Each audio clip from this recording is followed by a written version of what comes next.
Good evening, everyone. Good evening.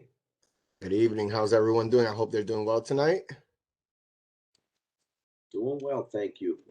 Thank you. Thank you. Again, in an effort to respect the folks that showed up on time, we want to go ahead and start. So give me 5 seconds. Okay. So first, I just want to say welcome all this evening. I'm very excited about today's presentation and discussion. We'll be talking about comprehensive planning, which has been a big part of our agenda in Borough Hall, and setting forth what the future of the Brooklyn is going to be like, or is going to be, with the self-determination of local communities. So I'm really excited about input in regards to what we have so far from the Borough Board. That would be presented by our Director of Land Use, John Douglas, who's on the screen and is waving hi. We're also going to I think we're going to ask you, and one of the councils will correct me if I'm wrong, or Caroline will tell me I'm wrong. We're going to be reviewing a leasing opportunity for Coney Island through New York City EDC. You'll be presented with the presentation by EDC.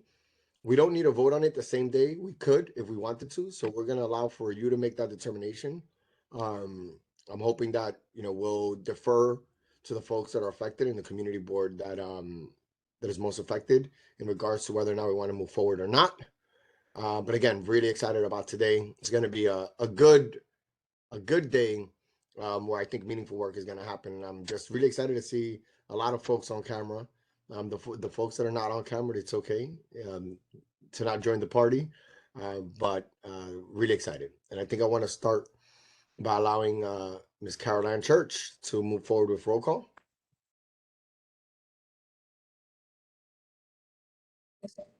Thank you. Good evening, everyone.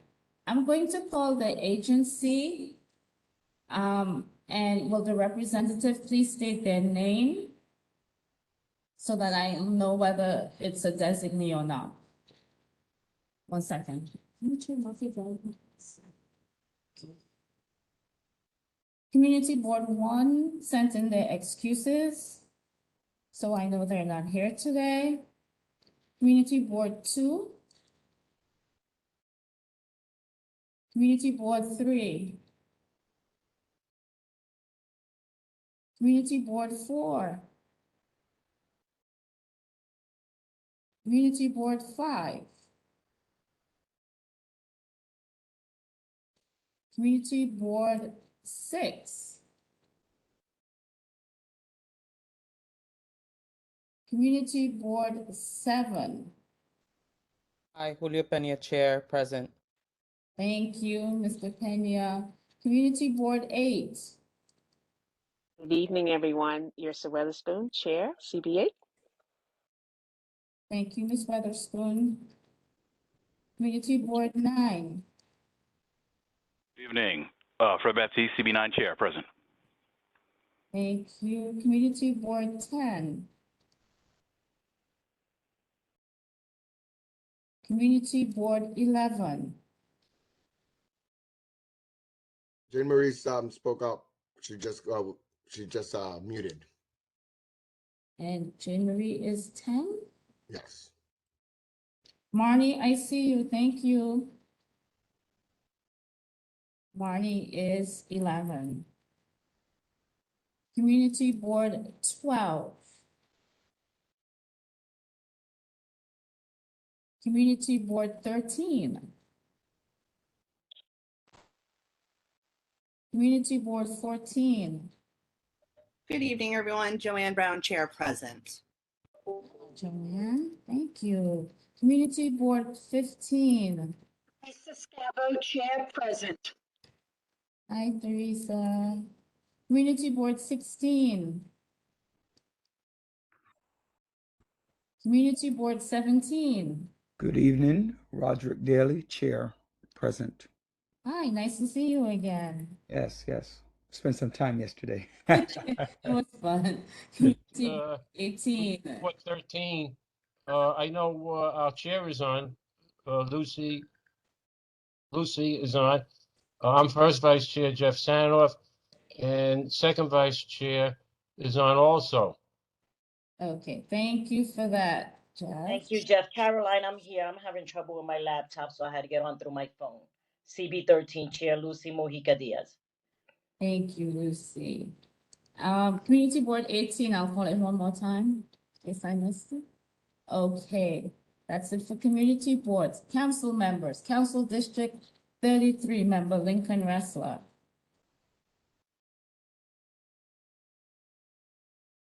Community Board 34, Council member Jennifer Gutierrez. Council District 35 member Crystal Hudson. Council District 36 member Chi Ose. Council District 37. Council District 38. Council District 39. Council District 40. Sam Weinberger here on behalf of Councilmember Rita Joseph, District 40. Thank you.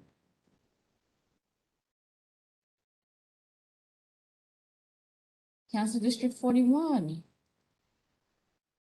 Council District 42. Council District 43. Council District 44. Council District 45. Sabrina Digis here on behalf of Councilmember Farrell Lewis representing District 45. Hello, Sabrina. Council District 46. Hello, Sai Joseph and Kim Robinson on representing Council District 46. Thank you. Council District 47. Ayanna Williams representing Councilmember Ari Kagan, 47th District. Ayanna, I didn't get your last name, I'm sorry. Williams. Thank you. Council District 48.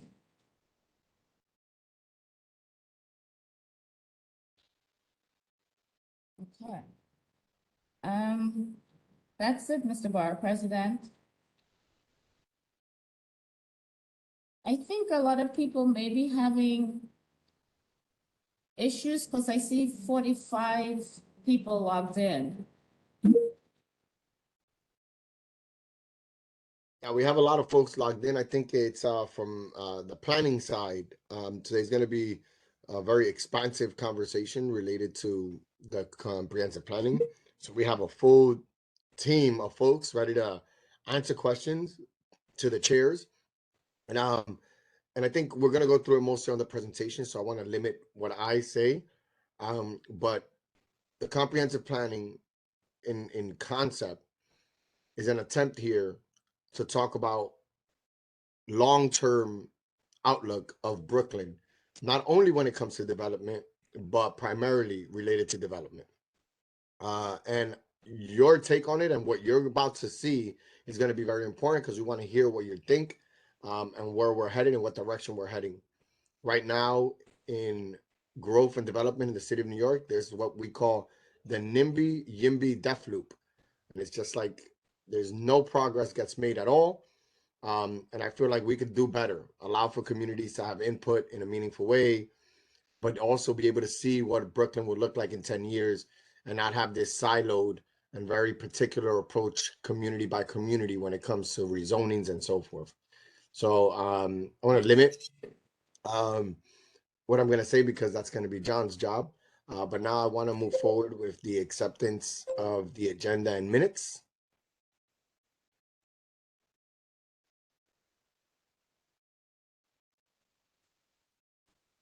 Julio Pena, CB7, motions to accept the agenda and minutes. Point of order, do we have a quorum to do so? I counted 16 representatives.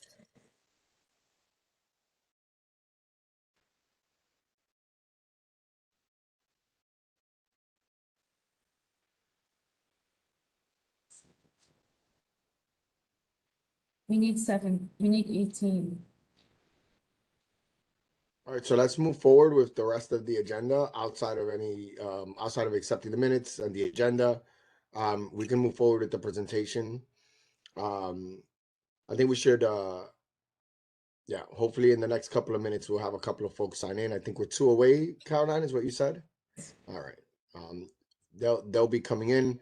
We should move forward with the matter of the application submitted by New York Economic Development Corporation, pursuant to a New York City Land Use Review Procedure, Section 384B4 of the New York City Charter, for the disposition of city-owned property located at 1502 Surf Avenue in the borough of Brooklyn, block 7074, lots 190 is the property. The property is approximately 41,445 square feet, consisting of amusement uses.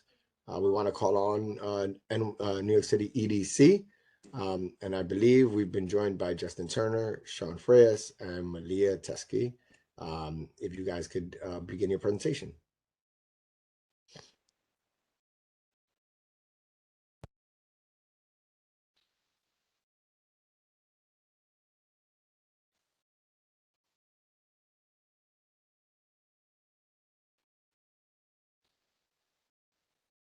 Mm.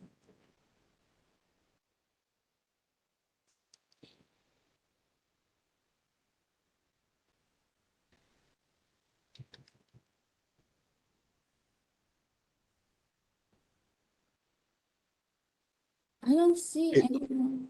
Is anyone from EDC there? I don't see anyone from EDC on the attendance as of now. Give me 1 second.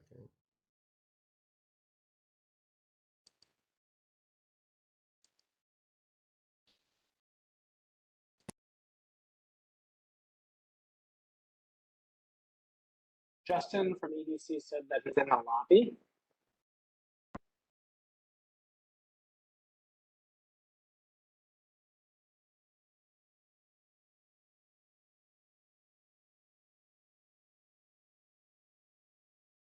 Let's wait a couple of seconds while we let them in from the lobby.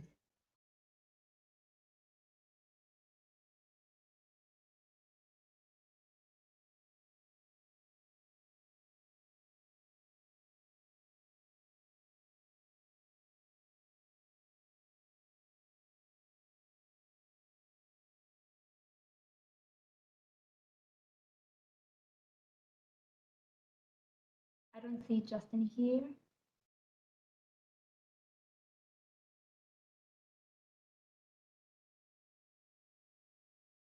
Okay, so give us a longer second while we send another link to EDC, as it seems like none of their members are in and are waiting in the lobby.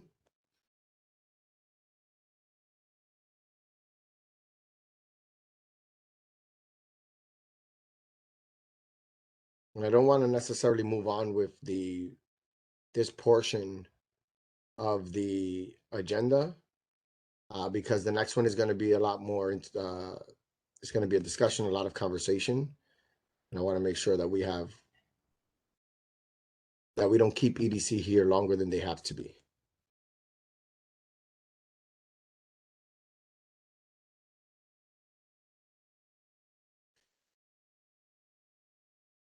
Caroline, Dan, Greg, or is anyone sending the information to EDC?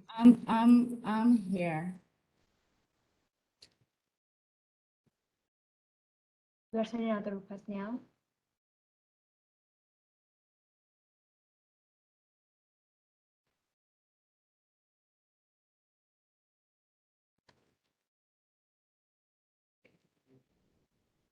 I'm on YouTube. Hold on a second.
Apologies that we have IT issue right now.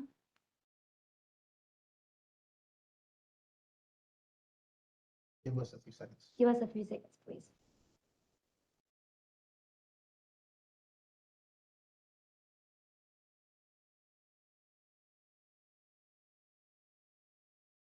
I'm sorry to everyone for that. You would think after 2.5 years we would figure this thing out and we wouldn't have these issues. But it's always something. I know we have some other folks that have just joined us that'll get us a quorum. We were joined by CB3, who originally wasn't accounted for. We've also been joined by Councilmember Mercedes Narcise's office, Kim Robinson, also by Sabrina Diojus from CD45. I apologize for butchering that last name if I did.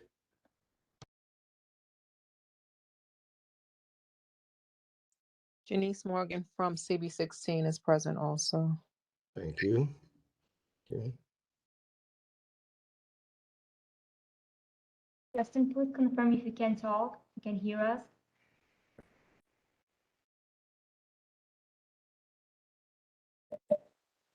Justin is logging in. I can see him.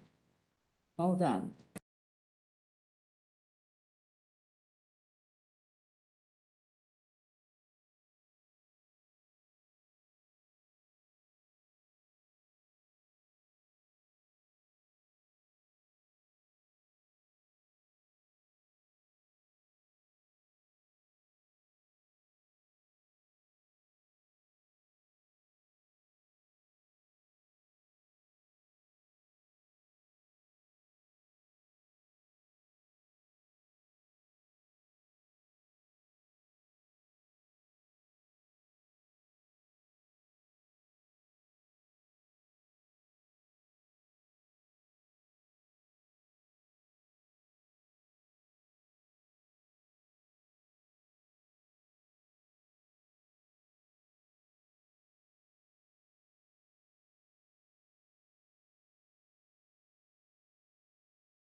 Justin, can you try to talk?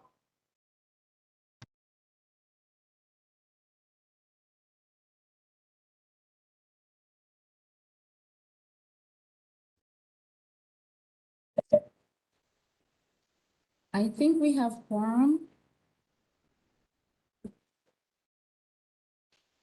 Justin, please confirm if you can hear us. Yes, can we move forward with at least approving the first part of the agenda, Caroline, while everything else gets fixed, which is just acceptance of the minutes? Sure. Yeah, thank you.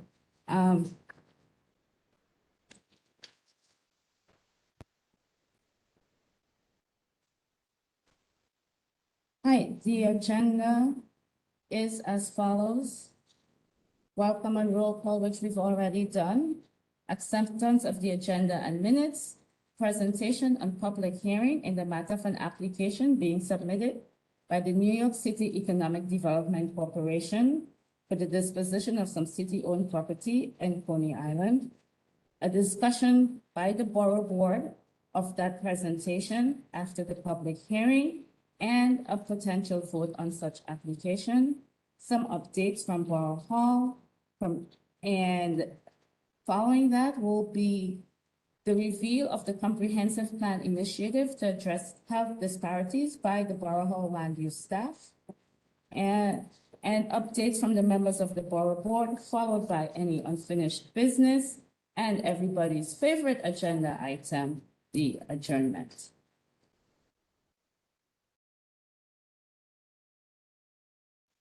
Can we have a motion on to approve the agenda? Fred Baptiste, CB9, I move to adopt the agenda as I stated. second it.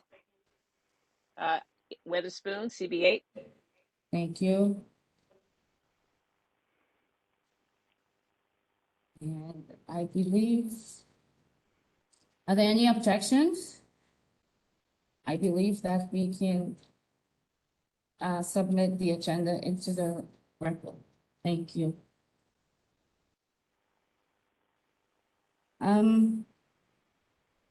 It appears that Justin is unable to be unmuted for some. Carolyn, can you hear me now?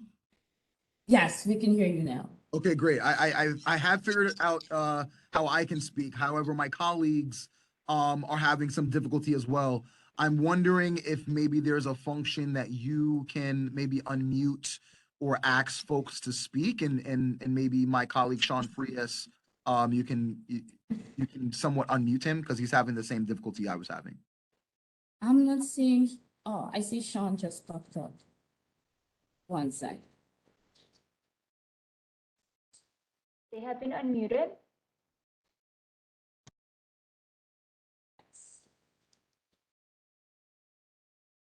Sean, can you try speaking?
Can you give us 1 second? Let's resend the links to the EDC folks.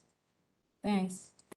If you can have your IT team try just moving those members of EDC from attendees to panelists, that should solve the problem. For some reason, they're not moving up.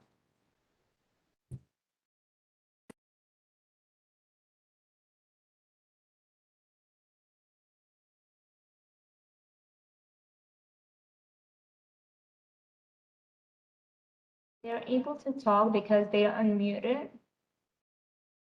But if they can't, they can expel themselves and then rejoin to the event. My colleague's going to try to leave and rejoin right now, so I'm sorry, everyone. Just give us 1 minute. I'm sure none of us are strangers to technical difficulties via these apps. So just give us 1 second. Sorry about that. Where's that?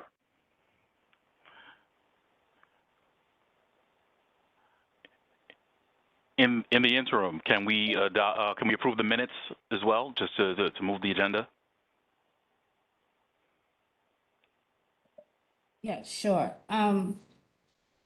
Everyone should have received a copy of the agenda. Can I have a motion to accept, sorry, of the minutes? May I have a motion to accept the minutes, please?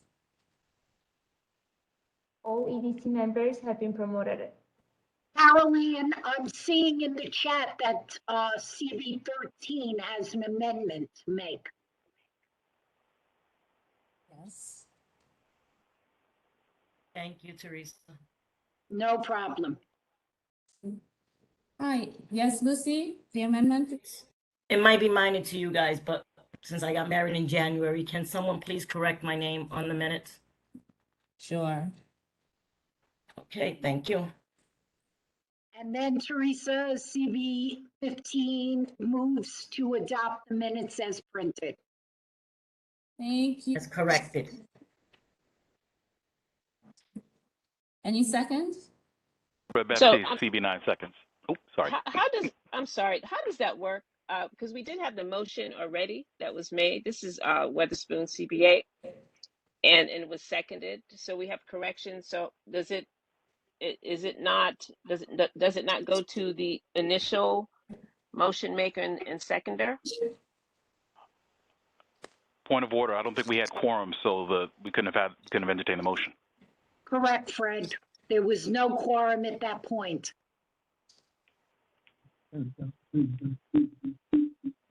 The only, I'm sorry, very quick. The only thing we've confirmed so far is the agenda.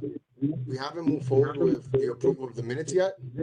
So if we want, we can go forward with that and make a motion with the amendments that have been presented by whoever presented that. So we haven't moved forward with the minutes. That has not been we haven't finished that. So if anybody wants to make a motion to approve the minutes with modifications, they should go ahead and do so now. We already did that. When? 2 minutes ago. No. I think if I'm correct, Caroline, did we approve? Did we vote on the minutes? I thought we were voting on the agenda. Was it all encompassing? No, we just move the motion on the minutes. I see. I'm sorry about that. Sorry. We approved the agenda separately, so this is a motion to approve the minutes with a correction. I'm sorry, I agree with the Borough President. It was not, it was just moved in second, but it was not voted on. Unless you're saying that moved in second means that's accepting the minutes. No, we have to vote, but the question came whether there was already a motion on the floor, which we cleared that there wasn't a motion because we didn't have quorum. So there was a motion to adopt the minutes with the corrections, and there was, I believe I heard a second as well. So Exactly. unless there's anything else, we're in order and we just have to vote. Right. I agree. I concur.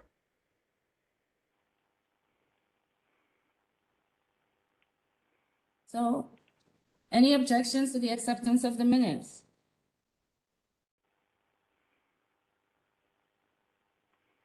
Hearing none, the minutes are accepted into the record. Thank you. I think we now have EDC staff in, Mr. Borough President. Hi, is everyone able to hear me now? Yes, we can hear you and we can see you, Sean. Perfect. Great. The Borough Board has been patiently waiting here. So we're really excited that you're going to move with this in this presentation with ease and efficiency and quickness. Sure. Yeah, apologies. All right. So go ahead, Sean. Take it away. Justin, did you want to kick us off at all, or? Yeah, I'll just kind of really quickly. Good evening, everyone. Justin Turner here, Brooklyn Borough Director for the Government Community Relations team here at EDC. First and foremost, I want to thank you all for joining tonight. As the VP said, we will try to be as quick and as informative as we can be. And before I hand it over to Sean, I just want to quickly identify, which he will definitely repeat, that we are here tonight for the Borough Board's approval for the city's disposition by lease of the Thunderbolt property to help support the boardwalk businesses recover from COVID. So really quickly, and with that, I'll pass it off to my colleague, Sean Frias. Great, thank you, Justin. So hi, good evening, Brooklyn Borough Board. My name is Sean Frias. I'm a vice president with EDC's Asset Management Group. And as Justin said, we're here tonight to request approval from the Borough Board to extend the lease of a portion of city-owned property in Coney Island pursuant to Section 384B4 of the New York City Charter. And essentially, this will, really help businesses recoup significant losses experienced during the COVID-19 pandemic and the prolonged government-mandated closure of amusement parks in New York City. So you get the slide, please, Justin.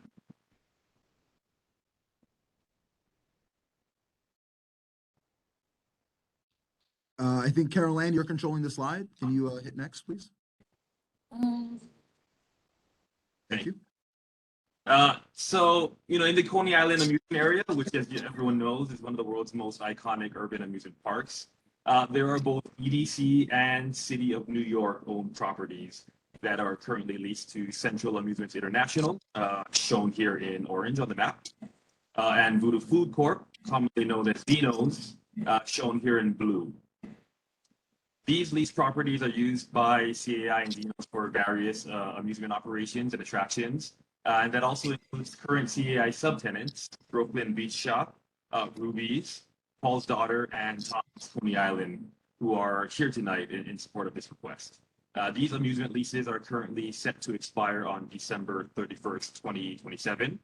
And EDC is working to obtain extension of these leases for an additional 10 years to the end of 37 to support the amusements area and especially the small boardwalk business subtenants in their recovery from the COVID-19 pandemic and associated government mandated.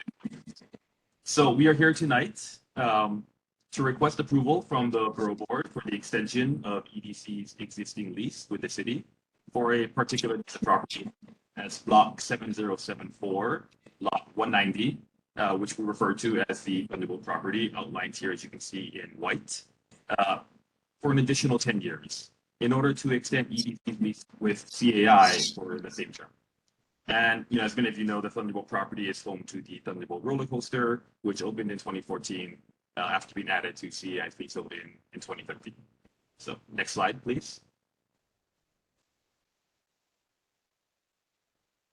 So really, the reason we are requesting this is, as you are all familiar with, the COVID-19 pandemic and associated prolonged government mandated closures had a devastating impact on the Coney Island Amusement District and those businesses operating within it.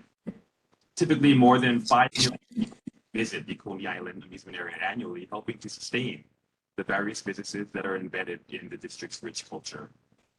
However, due to the mandated government closure in 2020, Luna Park, their respective small business subtenants, Wonder Wheel, and surrounding areas were all shut down for well over a year throughout the entire 2020 season, resulting in severe financial losses.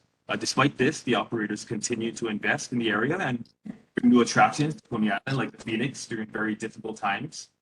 And this 10-year extension allows CAI, Dinos, and those small businesses to recoup significant losses that occurred during the pandemic, and also allows for those small businesses and the tenants to secure additional financing for long-term planning and continued investment in Coney Island's amusement area. Next slide, please.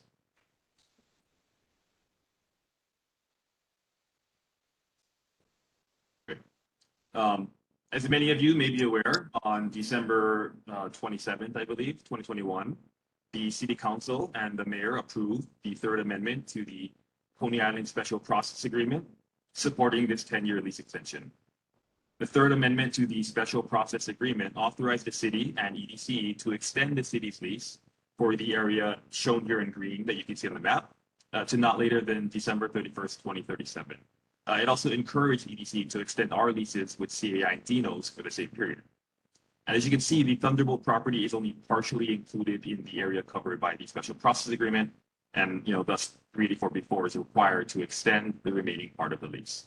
You can see here the part outlined in white that extends further beyond the shaded area.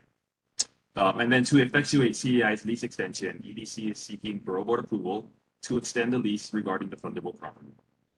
The Thunderbolt property is approximately 41,500 square feet in total, consisting of the amusement uses on Block 7074, Lot 190.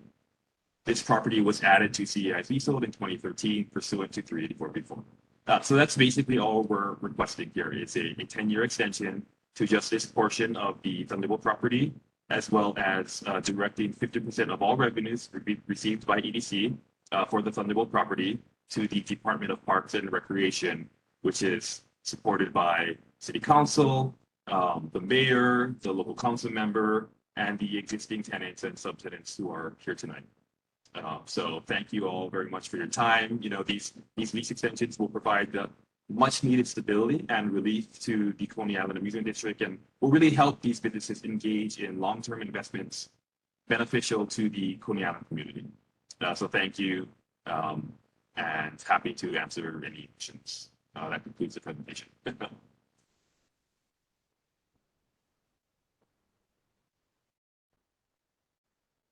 Caroline, you can stop there at thank you questions.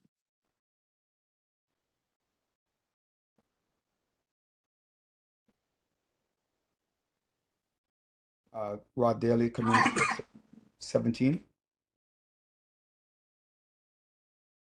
Second, Mr. Daly. This is the part for a public hearing, so if there are individuals who would like to testify, we let them go first, and then the Borough Board members will get their turn. Okay, thank you. So,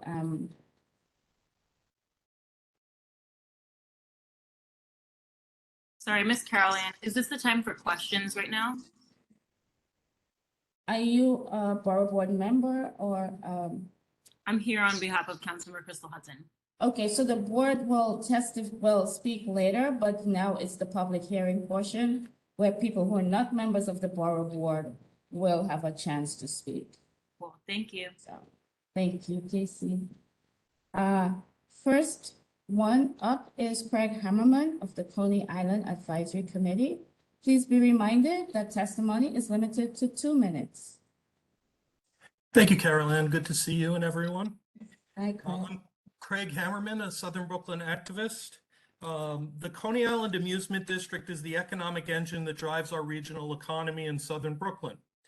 In 2009, as part of the Coney Island rezoning action, the city purchased 7 acres of property in the amusement district for $96 million. The city expected its hand-picked developer, Joe Sitt of Thor Equities, to introduce dense high-rise luxury developments and an expanded amusement district promising year-round attractions. The local community board approved this rezoning without including any conditions. They wrote a blank check to the city. Instead of fulfilling his promises to the Bloomberg administration and the Coney Island community, Joe Sitt took this blank check straight to the bank and cashed in, while the Coney Island neighborhood economy fell sharply behind the development interests and real estate markets. In the intervening period, the city has allowed the neighborhood to fall even more sharply behind, and the local community board continues to write blank check after blank check by not demanding conditions from agencies doing business in the neighborhood. Coney Island does not get anything close to what it deserves. I'm here tonight to ask that you consider the broader needs of the Coney Island community and begin to address them in a meaningful way. We need expanded job creation, training, and retention programs beyond what the individual leaseholders can provide. We need entrepreneurial opportunities and vendor zones so MWBE, veteran, and local residents can legalize their hustle. We need nonprofit givebacks from the rent the city is collecting so we can expand the economic, social, and environmental nonprofit network of agencies which support Coney Island. Maybe we could finally get a supervised injection site and expanded addiction and recovery services so our suffering neighbors will have an alternative to the streets. And we need a Coney Island regional transportation study so we can figure out how to get even more people to visit Coney Island without bringing their vehicles. Please support this deal for our Coney Island Boardwalk tenants. It's a good deal. We love our boardwalk businesses and want to see them thrive. This new deal will help them recoup the losses the 18-month pandemic-induced closure caused. The deal before us is a win-win. The boardwalk tenants of the city will benefit along with their subtenants. What's missing from this equation, however, is the host community, the same community that has been left out since the 2009 rezoning. Without helping the host community, the neighborhood will continue to fall further and further behind. Let's turn this deal into a win-win-win. Please include conditions that will build our local labor force, create vendor opportunities, expand nonprofit support, and develop a transportation plan. Let's make the Coney Island neighborhood a winner too. All boats must rise with the tide. Thank you.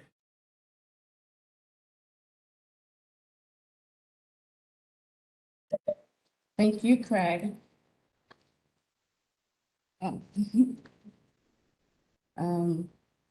Next up will be Dennis Borderis of Dino's Wonder Wheel Park. Good evening, everybody. That's a tough act to follow. My name is Dennis Vodaris. I am co-owner of Dino's Wonder Wheel Amusement Park in Coney Island. I'm here tonight to support the Brooklyn Borough Board's approval of the resolution, which would allow EDC to extend the ground leases with Dino's. My mom and dad started in Coney Island in 1966. In those years, while most business owners were selling or closing and running from Coney Island, my family was buying and investing. We firmly believed that Coney Island would once again become the great people's playground that it was. Decades later, thanks to New York City, New York State, the federal government, and our local elected officials, the beach was replenished, the Stillwell Avenue train station was rebuilt, a new minor league baseball stadium was built, Luna Park opened, and the aquarium opened new exhibits, marking the beginning of the Renaissance.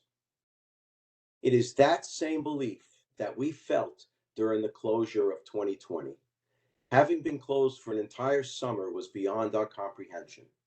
Nonetheless, we forged ahead with our plans to build a brand new roller coaster, appropriately named the Phoenix, because we wanted to continue the vision of long-term investment taught to us by example from our previous generation, mom and dad.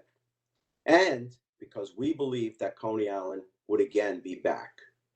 It is that vision that we continue to believe in and invest in so that the future generations of visitors can continue to enjoy all that Coney Island and New York City has to offer.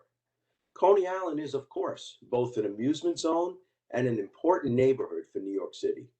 We hire locally each and every year because we believe in the community and always strive to give back to that same community. Thank you to the City Council for their support, most importantly, former Council Member Mark Traeger, current Council Member Ari Kagan, and Brooklyn Borough President Antonio Reynoso. We respectfully request your consideration and approval of the resolution to keep that vision going. Thank you. Thank you.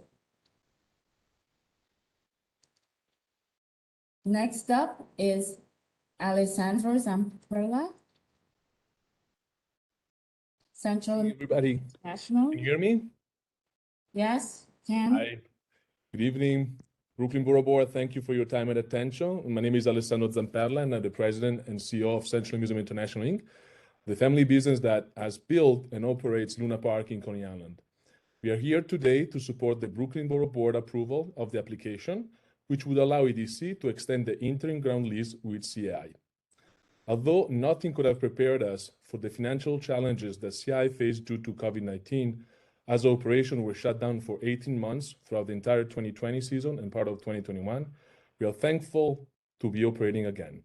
The COVID-19 pandemic, amongst other things, demonstrated how critical the amusements are to the economic ecosystem of Coney Island, as our small business subtenants were allowed to operate during the season that Luna Park was closed, but they still suffered tremendous severe financial losses. To make matters worse for CI, amusement parks were excluded from critical federal aid programs designated to help businesses shuttered due to the pandemic, like the Shutter Venue Paretos Grant. Unfortunately, CI and our small business subtenants will not recuperate the economic losses. However, an extension will provide stability to continue our long-term investment in Coney Island as New York City recovers from the unprecedented pandemic and its devastating effects. As CI continues to invest in the development of Coney Island with our new attractions and environmental friendly pedestrian plaza slated to open soon, Luna Park will create more than 100 additional jobs for the local community.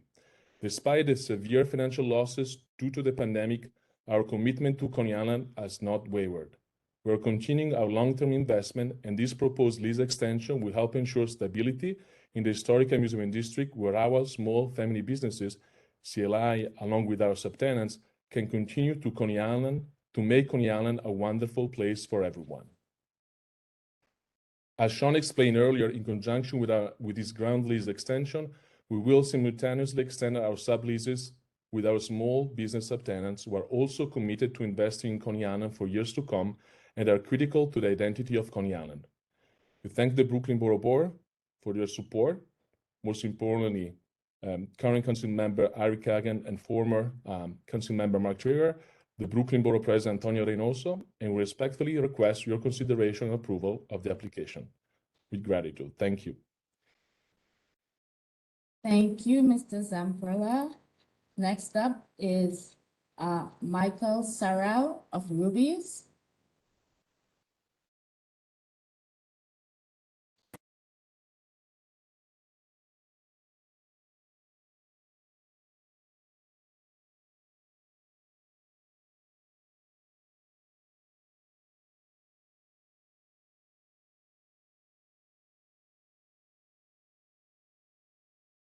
Caroline, I don't see Mike on. Maybe you can come back to him. I'll try to give him a call.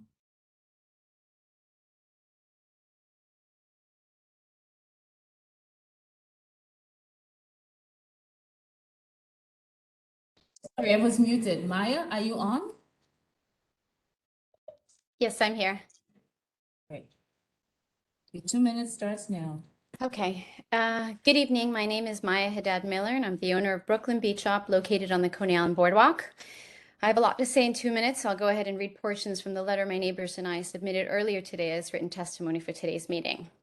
We Coney Island Boardwalk business subtenants, Paul's Daughter, Brooklyn Beach Shop, Tom's Coney Island, and Ruby's Bar and Grill, are writing to you in support of the Coney Island lease extensions.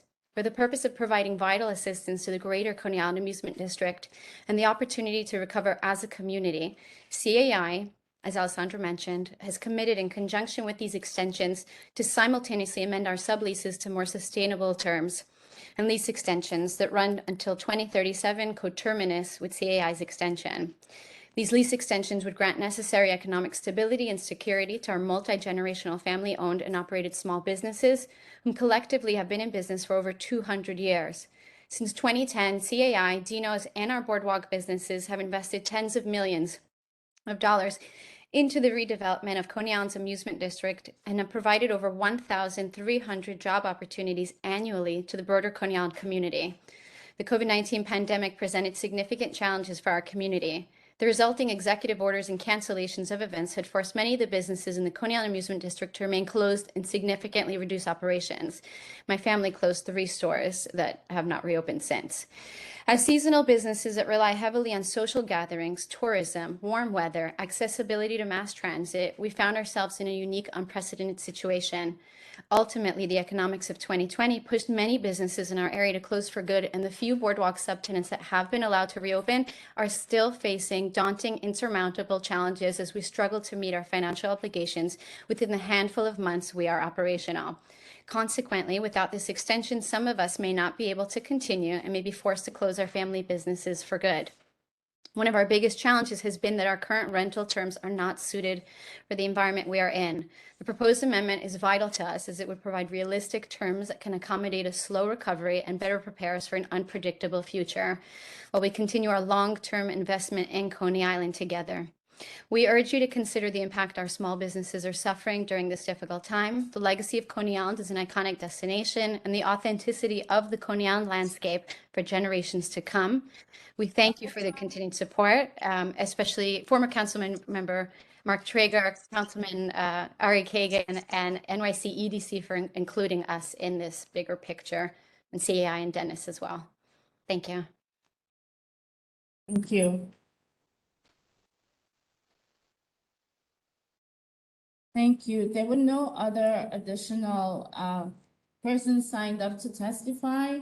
So I'll go back again to either Michael or Melody Sorrell.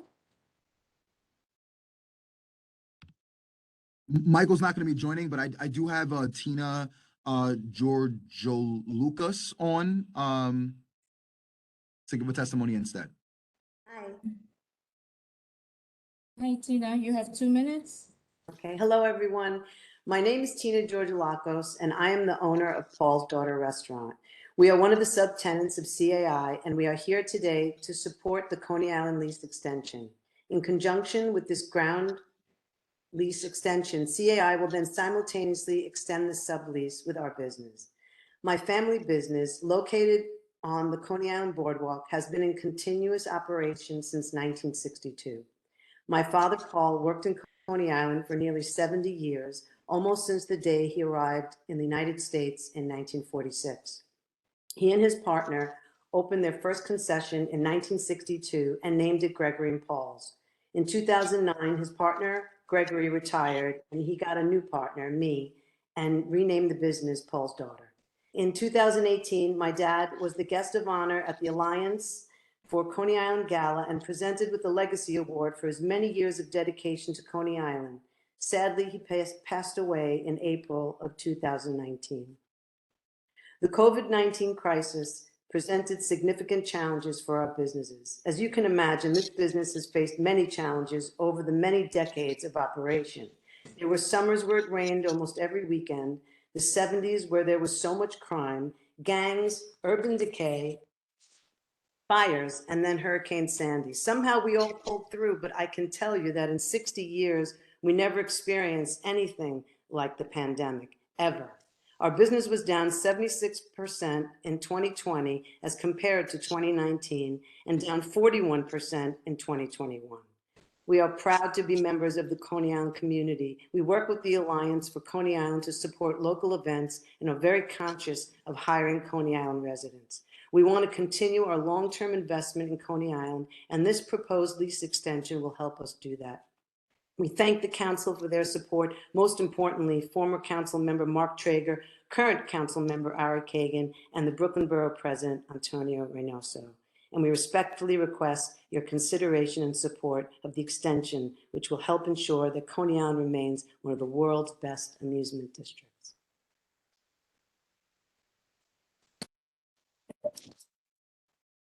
Thank you very much. Thank you. Thank you. If there are any others wishing to give further testimony, we're accepting written testimony until September 9th, close of business. I would like to speak on behalf of CB 13. You remember the board, Lucy, so we'll close out the hearing and then the board members get to do their bit. Okay, let me know. Thank you. So this is the end of the public hearing. Thank you to everyone who testified, and I'll now turn the meeting back to the Borough Board. And you may begin. Lucy? Oh, I'm sorry. I very much. Needed to start the Borough Board, the hearing, and now. Thank you. I understand now. Good evening, everyone. I'm Lucy Mujica Diaz, Chair of CB 13. EDC came before us with the exact presentation on September 1st at our public meeting, Economic Development Committee meeting on Zoom. We had approximately 30 plus people in attendance, including majority of the subtenants. I did not hear anyone opposing the extension. One person, however, which has spoken here, has some recommendations which was voted down because the committee and the subtenants felt those issues were already addressed. We are happy to know that 50% of the Thunderbolt revenue will be placed back into Coney Island through, we're happy to know 50% of the Thunderbolt revenue will be placed back into Coney Island through DPR. We asked DPR to report and work with us on their intentions for the use of the revenue. One significant change I heard was the tenants will be protected in case of another pandemic, 10 to 20% of the reduction of their base rent. With all the positivity from the subtenants and others, and a majority committee vote of 8 in favor, 0 opposed, 0 abstain, and no recusals, on behalf of Community Board 13, I vote in favor of the extension lease subject to CB 13 full board approval on September 28th, which I do not foresee any denial. Thank you.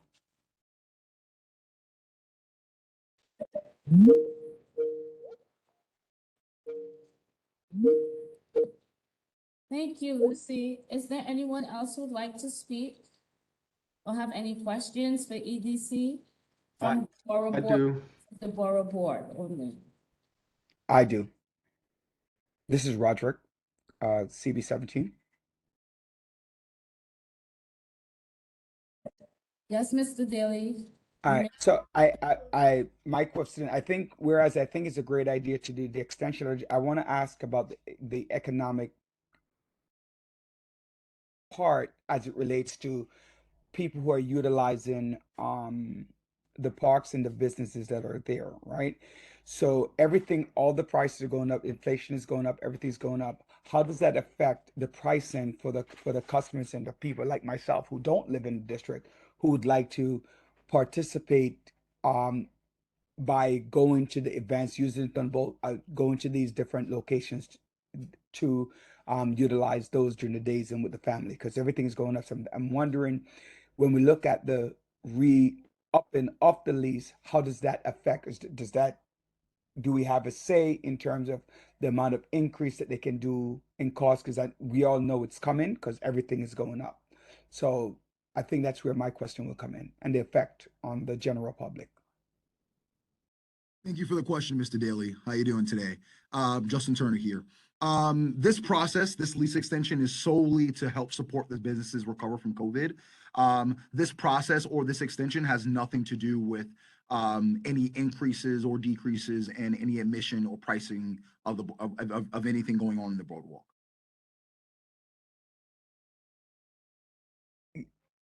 Okay.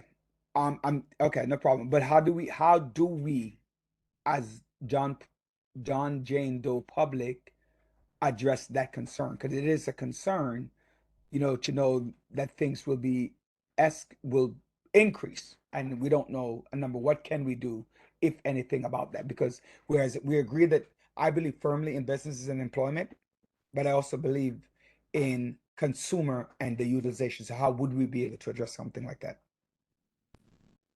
That's a great question, Roderick. I think, again, the goal here, and I think from all the tenants and subtenants on the Coney Island Boardwalk, is really to ensure that Coney Island can remain a valuable asset for the larger city and for Brooklyn residents overall.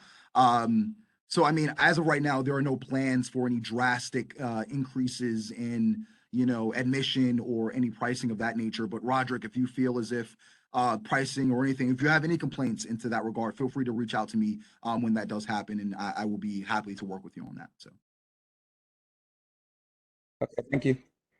May I chime in? Sorry, I just one sentence. Please know that it is not a public entity, and we do not have control on the pricing, on the tickets, etc. So that basically is like a little short version of the answer. Thanks. I just want to say, anyone who's going to speak, if you can just identify yourself and your affiliation, it's helpful for us. Thank you. Anyone else who has a question? Can I ask my quick question? Please identify. Yes, Sure. I was waiting from the second one. I'll be brief. Edward, Councilmember Alexa Villas's office. I just want to know, and I believe Lucy mentioned it, but like, what built-in protections are there for the subleasers or the subtenants in this lease extension? Thanks for the question, Edward. I'm going to have my colleague Sean Frias answer that. Sean, can you respond?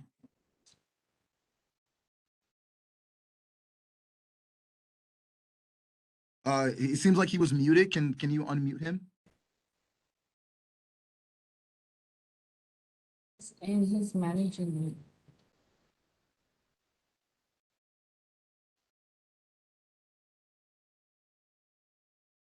it. Okay, if you can't answer the question for Sean while he figures it out, let's take Casey's question, because she did have a question very early on.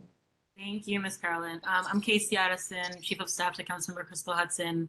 I just had a clarifying question about how the rental amounts are being calculated for the subtenants. I know that in the presentation there was a 50% of revenue, and so I'm just curious if that's the threshold that's being used, and if it is 50% of their revenue, has EDC considered staggering that threshold to allow for businesses to actually recover? That's kind of my question. Thank you.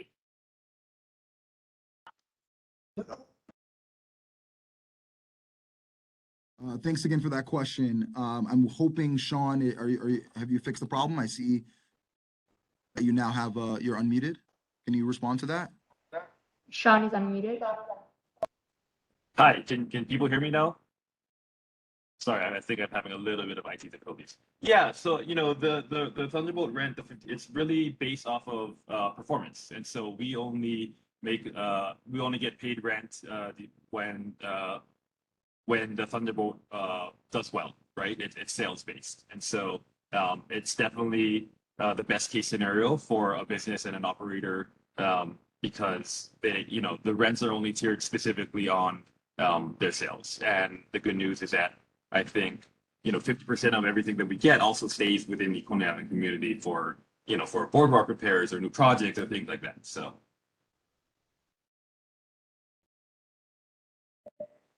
Thank you, Sean.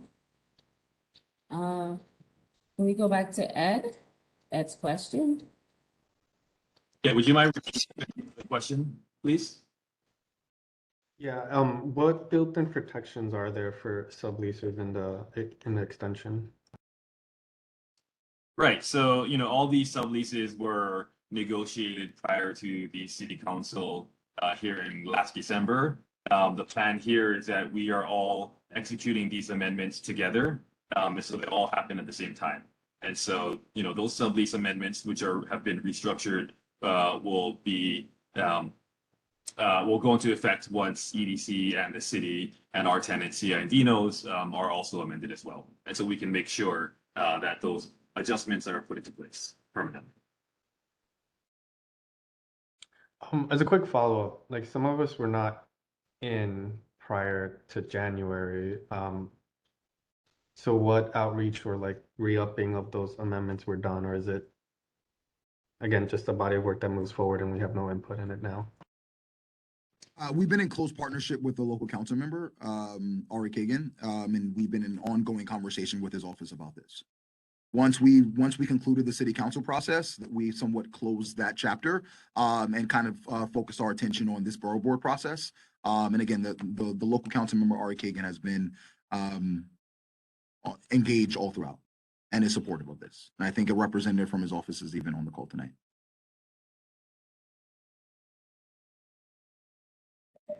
Thank you, and Sean. Are there any other questions for EDC? Yes, Fred Baptiste, CB9. Hi, Fred. Have a couple of very quick ones, and I think some of them were answered. So I think CB13. So you're actually having your vote on this. That's later on this month. Is that correct? I presented a committee vote subject to full board vote on the 28th. Okay, thank you. The other piece I had as well is so I'm trying to understand the revenue structure. So EDC gets a percentage of whatever is brought in by the vendors. Is that how it works? EDC, our tenant is CAI. So our rent structure is specifically with them. We don't have a rent structure with the subtenants, if that's the question that you were asking. Well, no, I mean with the tenants. So you get a percentage of revenues? Correct. Okay, and then a percentage of that goes to parks, which is what? If you could confirm that? Correct. Okay, so can we? So it sounds like we're also going to be having a cut to parks and recreation, because if we're going to lower the amount in terms of that, I mean, hopefully they have great years and it's a wash. But I mean, have we kind of put numbers together with respect to what that effect might be to parks and recreation, since they're dependent on that revenue? I'm a little confused at the question. Okay, my understanding is parks and revenue. This is the borough president, so I think there's a separation between the two. Sean, I'm gonna clarify. For the Thunderbolt specifically and the renewal of the lease there, Fred. So it's one specific lot. 50% of the revenue generated will go back to EDC, so the Economic Development Corporation. So it's one of those, if the Thunderbolt is successful, they're successful. If it isn't, there's not a steady rent structure that'll make it so that they have to like accommodate EDC with money they don't have, right? This is if you're making $1,000 a month, you got to give us $500. But if you're making $20,000 a month, you're going to give us 10 grand. I mean, it protects them to some degree there for high seasons and low seasons, I guess. So that's separate from the subleases that are being restructured through this process. So this 50-50 and inclusion of the Thunderbolt has allowed EDC to renegotiate subleases or the main lease, the primary lease, with CIA and CAI and one other tenant who have subtenants. So we're assuming that because of the relief that is going to be put forth to the leases, that they will translate the same type of relief to their subtenants. And that's separate from the revenue structure for the Thunderbolt, right? So the Thunderbolt's rent structure is independent of the subleases on the boardwalk. No, that's fair, but I think that there was a piece in there where they mentioned DPR, Department of Parks and Recreation. So they said that there's some portion, if I misunderstood, I apologize. Some portion of the revenues goes to Parks and Recreation. So what I'm trying to understand is if there's some, adjustments being made to how revenues are being brought in, have we calculated what is that effect in terms of Parks and Recreation? Because I'm assuming they count on some of that money coming in. Have we got that amount in terms of what that does? Thank you for it. So I just want to clarify really quickly that this is not a reduction to parks at all. This is actually an increase to parks. So the revenues that we collect from CAI regarding the Thunderbolt property that goes to EDC, we are now, as part of this amendment, going to give 50% of that to parks who currently does not collect those monies. And so this is going to add more budget to the Parks Department. So that's a change. So that is the change. So Parks is going to be getting a portion of that. Correct. Okay. Very quick hits. In terms of ULURP clocks, so this is part of the ULURP process. Where are we with regards to ULURP clock? What's the process, and who are the next people down the line? So actually, just to clarify, this was approved in the original ULURP back in 2009, and also under the special process agreement, which established the legislative, the green area that I mapped out for you in the presentation. ULURP has been completed.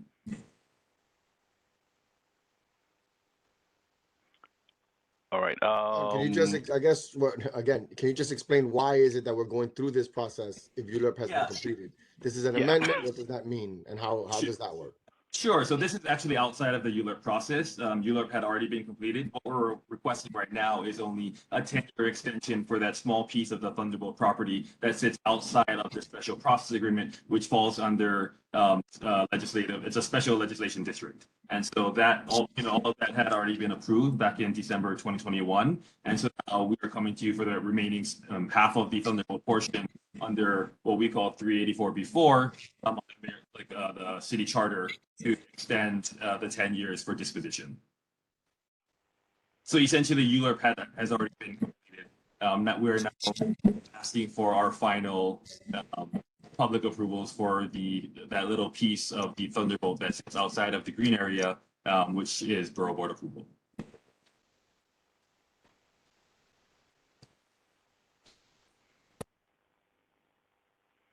Okay. Thank you. Thank you for that, Fred and Sean. Joanne Brown. Thank you very much. Good evening, everyone. Joanne Brown, Chair CB14. I did watch the proceedings for CB13. I've been thinking about this for a few days, so I wrote up a short statement that I wanted to read to you tonight about the situation. I want to start my statements by saying that while this is a lease extension is in the confines of Community District 13, this is a borough-wide and citywide amenity brought before the Borough Board, and my observations about this lease extension come from that position. From what I've been able to gather from the press about the current primary leaseholder, CAI activities, they appear problematic and perhaps a bad fit for such a nostalgic citywide amenity. In 2011, it is my understanding that the sublease holders were on the verge of eviction because CAI had a vision of the boardwalk storefront atmosphere that did not align with the offerings of the current subtenants. In 2019, subtenants received lease renewals with increases of anywhere between 100 to 500% of the prior lease's base rent. There are also terms regarding revenue sharing. Those terms likely increased as well. While this increase may have been sustainable at the time for the 4 anchoring businesses that are supporting the current lease extension, COVID-19 pandemic decimated their revenue. Therefore, base rent hikes of 2019 on the storefronts who have subleases with CAI have been placed in a very tenuous position. They have 2 choices. Either support the lease extension for CAI, who has guaranteed a walkback of the exorbitant 2019 rent and revenue sharing hikes, or continue to pay based on the 2019 agreements, which they will likely lead to business closures. I fear these businesses are in support of the lease extension under duress and only as a means to survive. I'll use the rest of my time to point out that it is a true failing to allow for-profit entities to operate a public asset, where in this case, the operator has tried to design and impress upon their own vision for said public asset by way of rent and revenue sharing burden. This could not happen if we had commercial rent control, particularly on city-owned land. At this point, the hands of each of these small business owners are tied to support the extension. And we, the Borough Board, should never have to be put in a position to support a lease agreement for a public asset under the weight of such unfavorable outcomes. It should be made based on merit. I respectfully ask the Borough President to consider the points I've made here and to advocate to the best of his power that we never find ourselves in this position again. Thank you.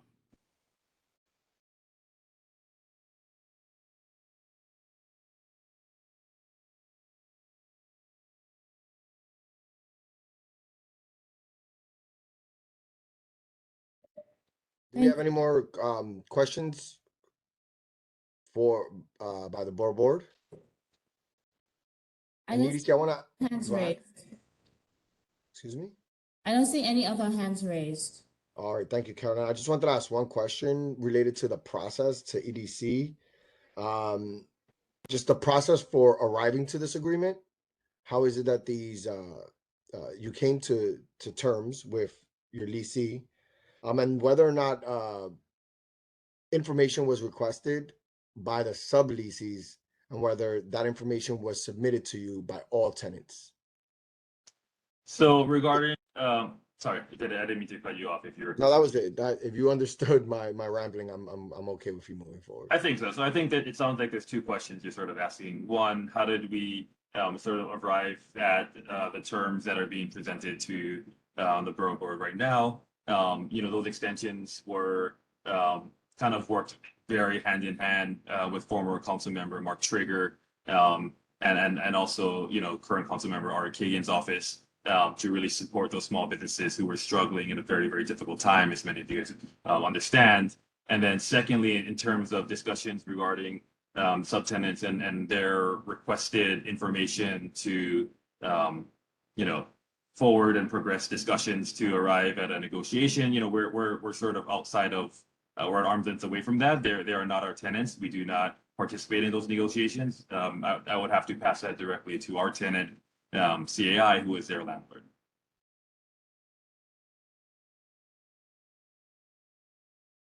So I guess to CAI, in an effort for transparency, we just want to know what the process was in determining the rent structure, the leases of the subtenants, and whether or not they all came to the same agreement under the same circumstances.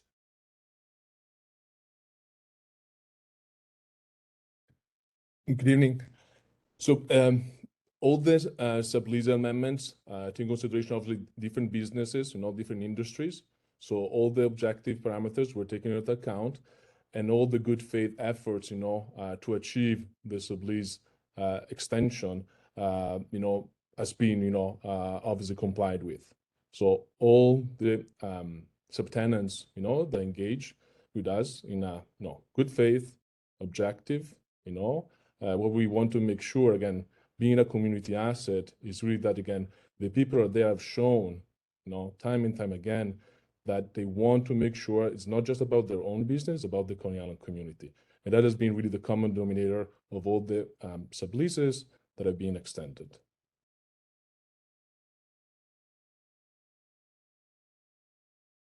I don't have any further questions, Caroline. We can move forward. Mr. Borough President, are we calling for a vote?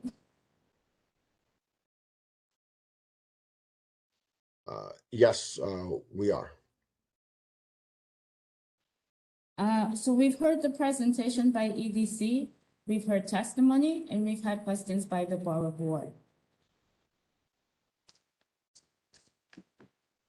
Only registered designees can vote from both the council member side and the community board side. I think we're really easy today in that we have most of the community board chairs in, but I'm not sure that all of our council member reps are registered. We don't have them all on file. So we'll call for the motion and we'll see. All in favor of All in favor, no. We'd like to have a motion to recommend that the proposal as presented by New York City EDC be recommended to the city council. All in favor? Excuse me, Carol, this is Lucy, CB 13. Are you calling for orders calling for the council? That's my understanding. It should be the council member's office, myself, and Antonio, unless I'm confused. You may be right, Lucy. This is my very first rodeo. Oh, no. I'm going based on, you know. Yeah. If I may, This is my first rodeo. We have council online, so let me go to council. Greg? Yes, Caroline. Can you please help me here? Thank you. Certainly. And what is the specific question? Ms. Mojica Diaz, Chair of CB 13, is asking who is voting. Is it the entire Borough Board or CB 13 and the council members? Okay. As the Board President. On a Charter 384 subsection B, subsection 4 matter, the specific provisions, the short answer is it would be the entire community board because the relevant provision states, and I'm going to quote it for the record, notwithstanding the provisions of this charter or any general, special, or local law to the contrary, the mayor may, with the approval of a majority of the members of the Borough Board of the borough in which such real property is located, lease or sell any real property of the city, except inalienable property or any interest therein, to a local development corporation without competitive bidding and for such purpose or purposes, and at such rental or for such price as may be determined by the mayor to be in the public interest, and no such lease shall run for a term longer than 99 years. That means, as the provision reads, the majority of the borough board vote would control here, and the procedure at issue here, the Charter 384 subsection B subsection 4 provides that. It specifically says it governs despite what other provisions of the charter or laws of New York say. That clear? So that's the majority of this board would be the voting body. Madam Chair, is that going to be a blanket vote, or we're going to vote? Did the committee in regards to the board voted on this process, and if so, did the full board voted on this process themselves? Because eventually it would have to go to the full board because it's adjacent to the board that is in detail to speak. Did it go through committee and the committee say yes, and it hasn't gone through the full board yet? And if we vote this up and their board votes it down, how would that work? You speaking to me, Robert? Lucy? Yes, ma'am. The committee, as I stated before, the committee voted in favor. And I would like the borough board to vote in favor, subject to the decision of my full board members on the 28th. I believe it's the 28th. Yes. And I don't think there's going to be a problem on the 28th, but I can't speak for the other members. I could only go with, I had 30 people at my meeting the other day, and not one person objected to it. Copy that. Don't be surprised if you're full board. Well, I've been around for a while, but I can't speak for them. That's why I asked EDC to please have a special presentation given to us on September 1st. That's a copy. So Madam Chair, are we voting on a blanket vote or everybody is separate? Actually, order of the day. Do we have? Well, I guess a point of inquiry. Do we have a motion on the floor to actually vote for this right now? That's what we're about to call for.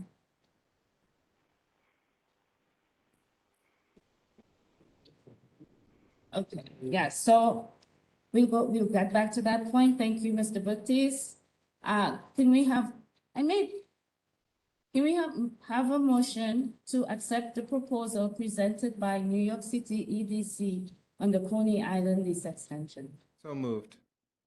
This is And that Lincoln. was, I'll second the motion, Lucy Mojica Diaz. Once again, I'll repeat it with the conditions that it is approved at our full board meeting on the 28th. someone, I didn't get the name of the person who moved the motion. Hi, Carol Ann. It's Lincoln. Hi, Lincoln, nice to see you. Always nice to see you too.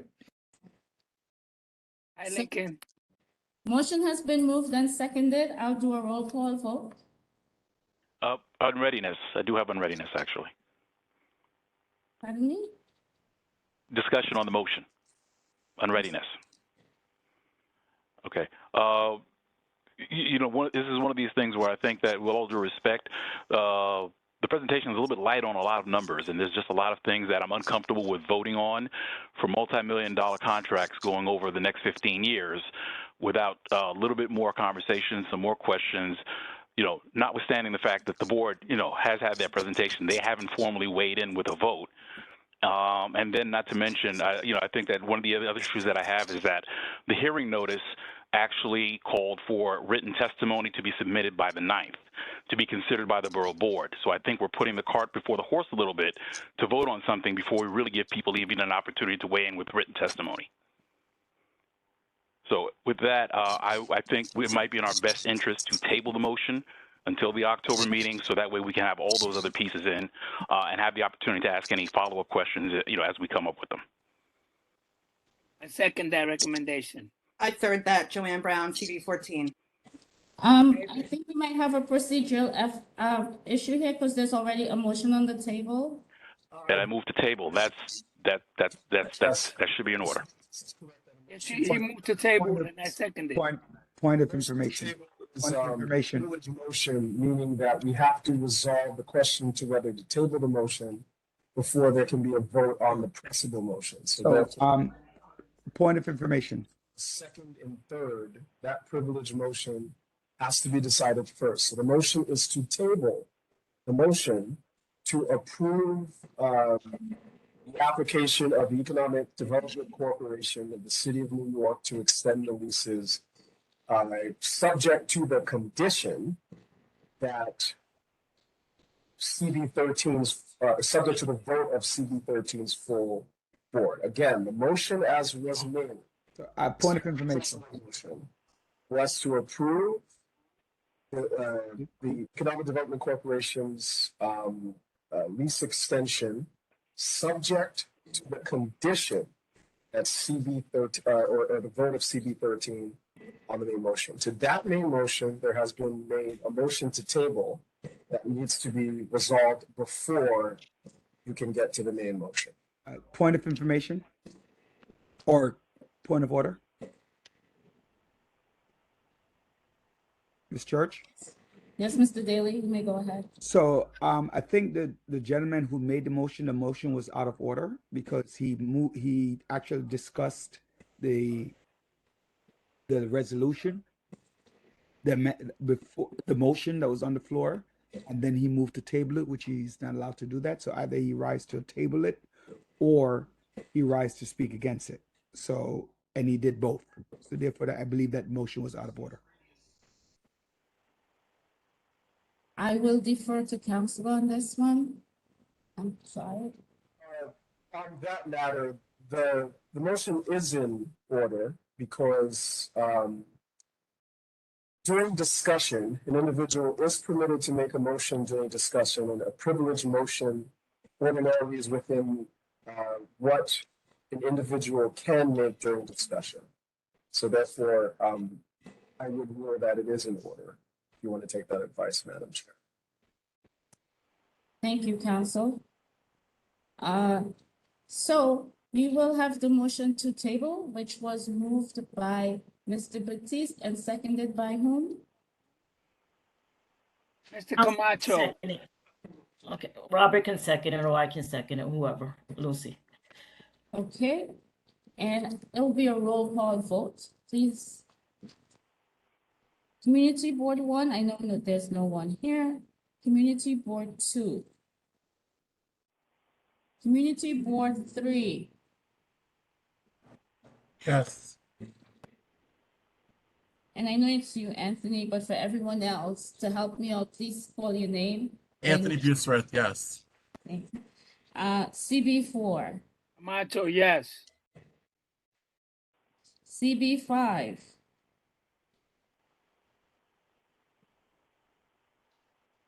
CB6,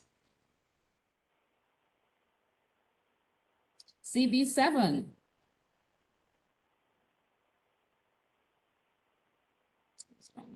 CB8. Sorry, Julio, CB7. It took me a while to get to my mute. Motion to table, yes. Takes me a while to get to my mute as well, Julio. CB8, Mr. Weatherspoon, Chair, yes to table. CB9, Fred Baptiste, Chair, yes to table. CB10, Marie Capitanekis, Chair, yes to table. CB11,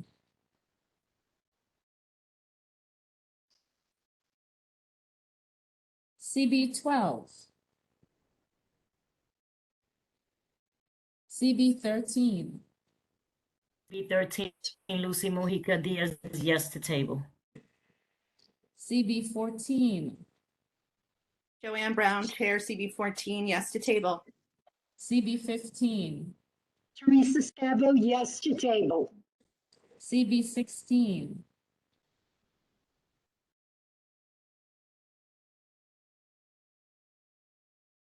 CB17, Roger Daly, Chair, yes. CB18. If there are any chairs who weren't able to make a voice vote, please put your vote in the chat that we may see it. Council members, Council District 33, Yes, Carolyn, I support. to Thank table. you. Indeed. Council District 34, Council District 35, Hi, Casey Addison on behalf of Councilmember Crystal Hudson, yes to table. Council District 36, Council District 37, Yes, good evening. This is Mohammed Khan on behalf of Councilmember Nurse. I'll abstain on this one.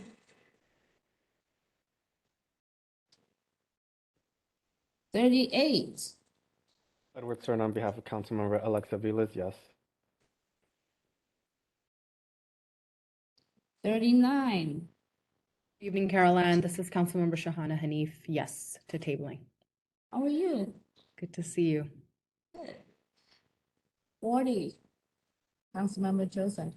Sam Weinberger here on behalf of Councilmember Joseph. Yes to tabling. I didn't hear your name. Oh, it's Sam. Sorry. Hi, Sam. Thank you. Council District 41. Council District 42. I saw Mr. Quaint on a while ago. Council District 43.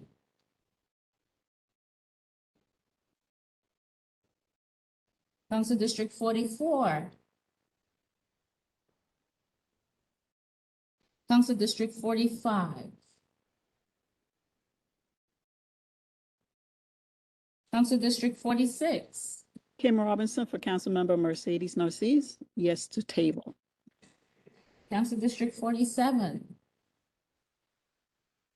Ayanna Williams representing Councilmember Ari Kagan, yes.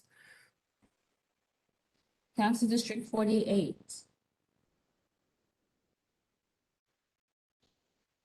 Okay, I'll do a quick count.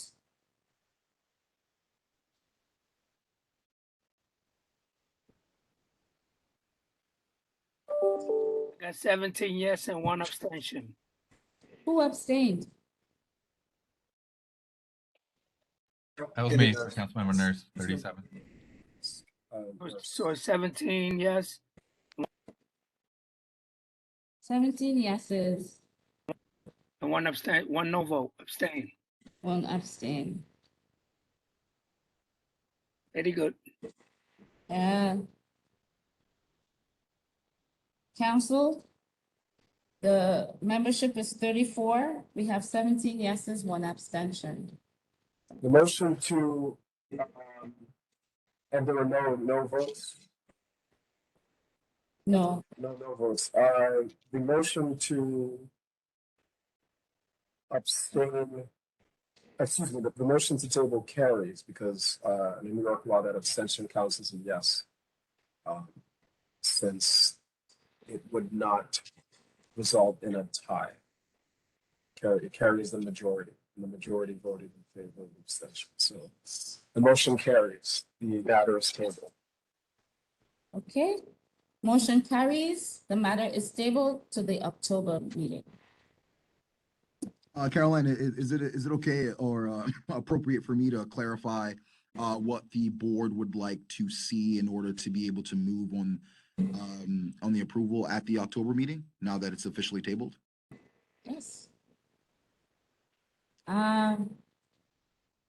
Mr. Petit, since you were the one who moved the initial motion, would you like to respond to Justin? I would like to take the time to respond just because we need to move forward. It's 7:33 and we haven't had more than half of the agenda items put forth. It seems like they just want to get more understanding of like the monetary details on how exactly these contracts are working, especially with the subleases, and just a better understanding of the EDC and CAI contract. And also, I think that they want to wait for the written submissions to come in so that we give them time to digest them, and also want to understand the position of the community board's full board before we vote on the item. So more details on the contract, waiting for the written comments to come in, and also waiting for the decision by the full community board 13, by community board 13. So if we can get that by the next borough board meeting, I think we'll be okay. And if I get anything related to the writing, the folks that are submitting anything in writing, I'll make sure to contact you, Justin, and make sure that we're good. So we'll talk before the next borough board meeting and make sure we're prepared for that vote to move forward. Thank you, Borough President. Very helpful. Thank you. And I apologize, but I think I really want to move forward. We have some council members here, and we have most of the community board chairs, and I want to take that time to really go through this next exercise, which is extremely important, which is my comprehensive planning work. The comprehensive plan is going to be something that will be very controversial, and I think it's important that we in the borough board get first dibs. They're the first group of people we're presenting this to. You're the first eyes that will see what we're trying to do with this comprehensive plan. Some of you guys might not even know what that is. You're going to find out today, and I'm grateful and happy to present to you Mr. John Douglas, who is the head of land use in the Brooklyn Borough Hall office. Thank you so much. Please take it away, John. Thank you, Mr. Borough President. Like he said, I'm the Director of Land Use for the Borough President, and I'm very excited to be here and finally put some faces to names. I've seen Carol Ann has been doing a lot of work with you all, so I know she's really excited about working with you all. It's my pleasure to present some of this to you. Like the Borough President said, we wanted to put the concept that he sort of been working with us on to get this planning effort off the ground. Since the Borough President took office, he's been very supportive of the work, and he's pulled a project team together with us, with the Regional Planning Association, the New York Academy of Medicine, to help us sort of think through some of these issues. So we'll calling is Planning for Public Health in Brooklyn. I'm sure we'll find a more creative name once our communications teams gets to it. So you can go to the next slide. Just overview what we're doing. So introductions, remarks the borough just gave. I'll give you a little bit of an overview. We'll identify some of the things we'd just like the borough board to take a look at, and just how we would like you to engage at this time. Just a brief overview of the timeline, and then we can discuss. Next slide.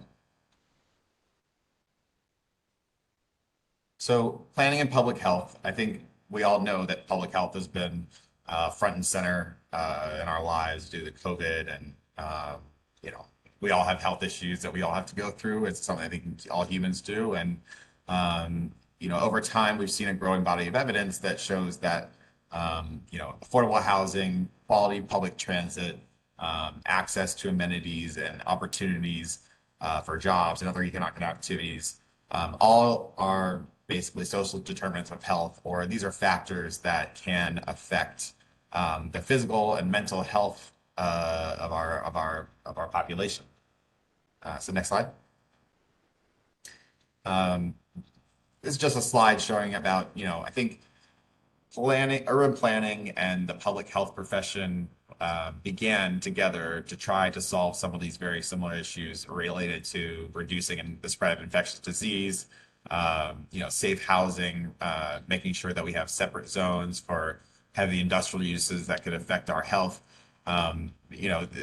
These are all sort of the foundations of what planning was about. And over time, it sort of diverged, and public health had its own field, and then planning sort of went more towards an architectural, physical built form,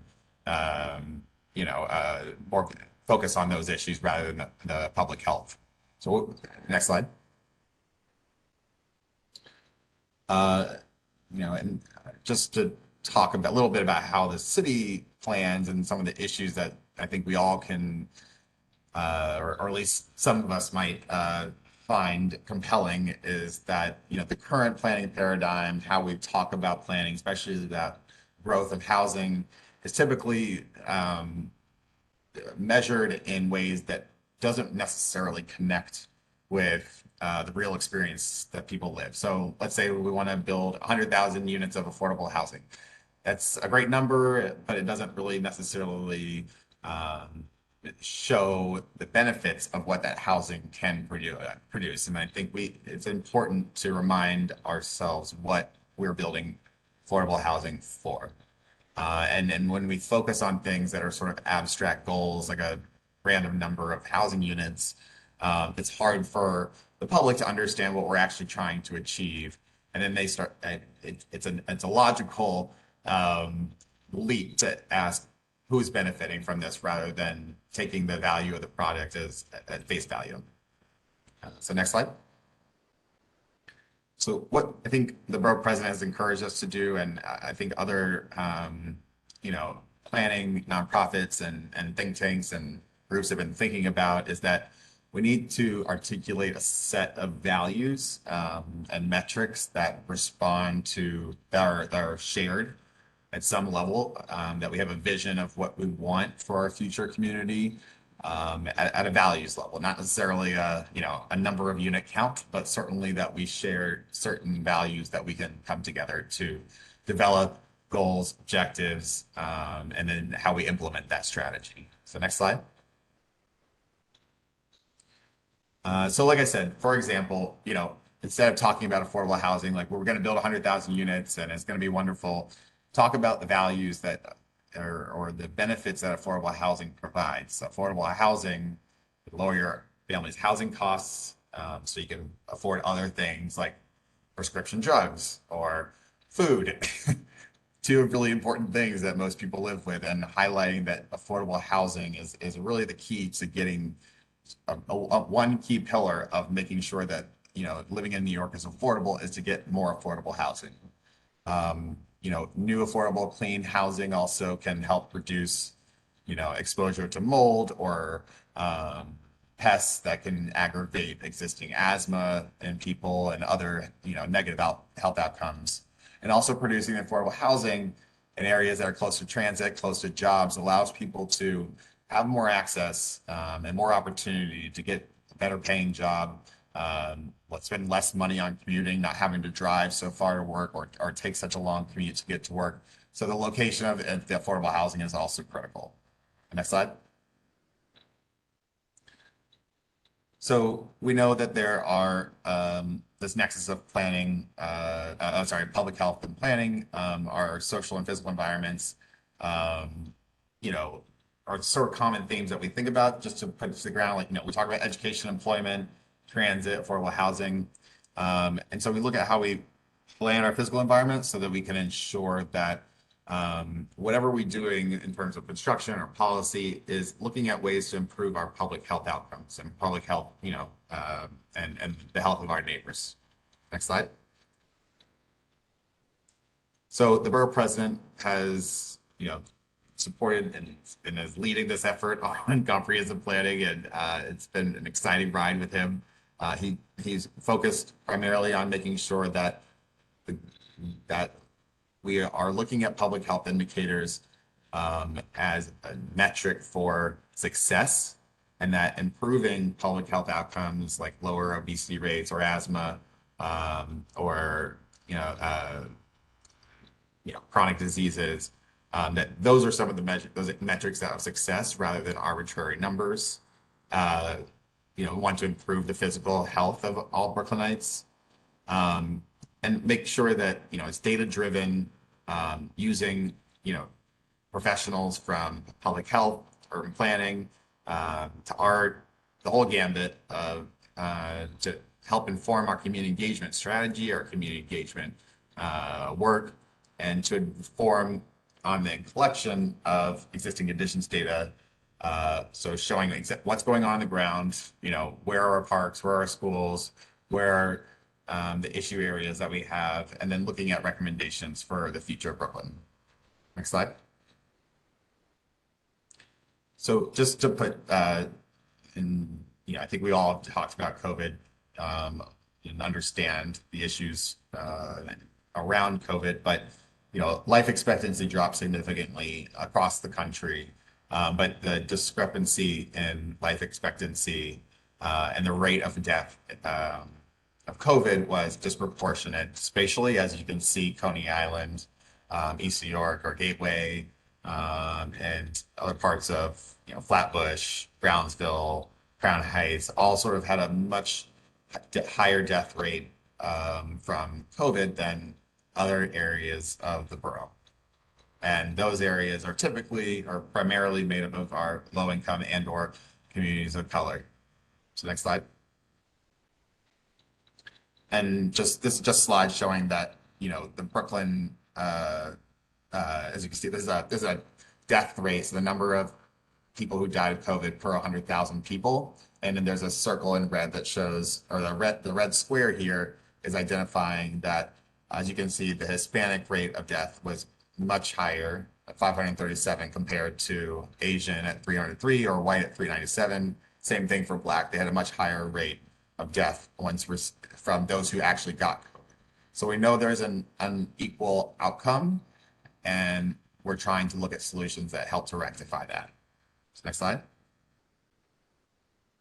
And as you can see here, another sort of metric, not just COVID, but looking at the disparity in health outcomes related to birthing. The borough president has been, taking a leadership role in this, and highlighting that, the average discrepancy between the outcomes of a negative outcome for a Black mother or a white mother is about 9 times higher for a Black woman to have some sort of pregnancy-related mortality, so themselves, a child, or both. So that's also another issue that we felt, highlights an unequal outcome or an unequal situation on the ground that we want to help rectify. Next slide.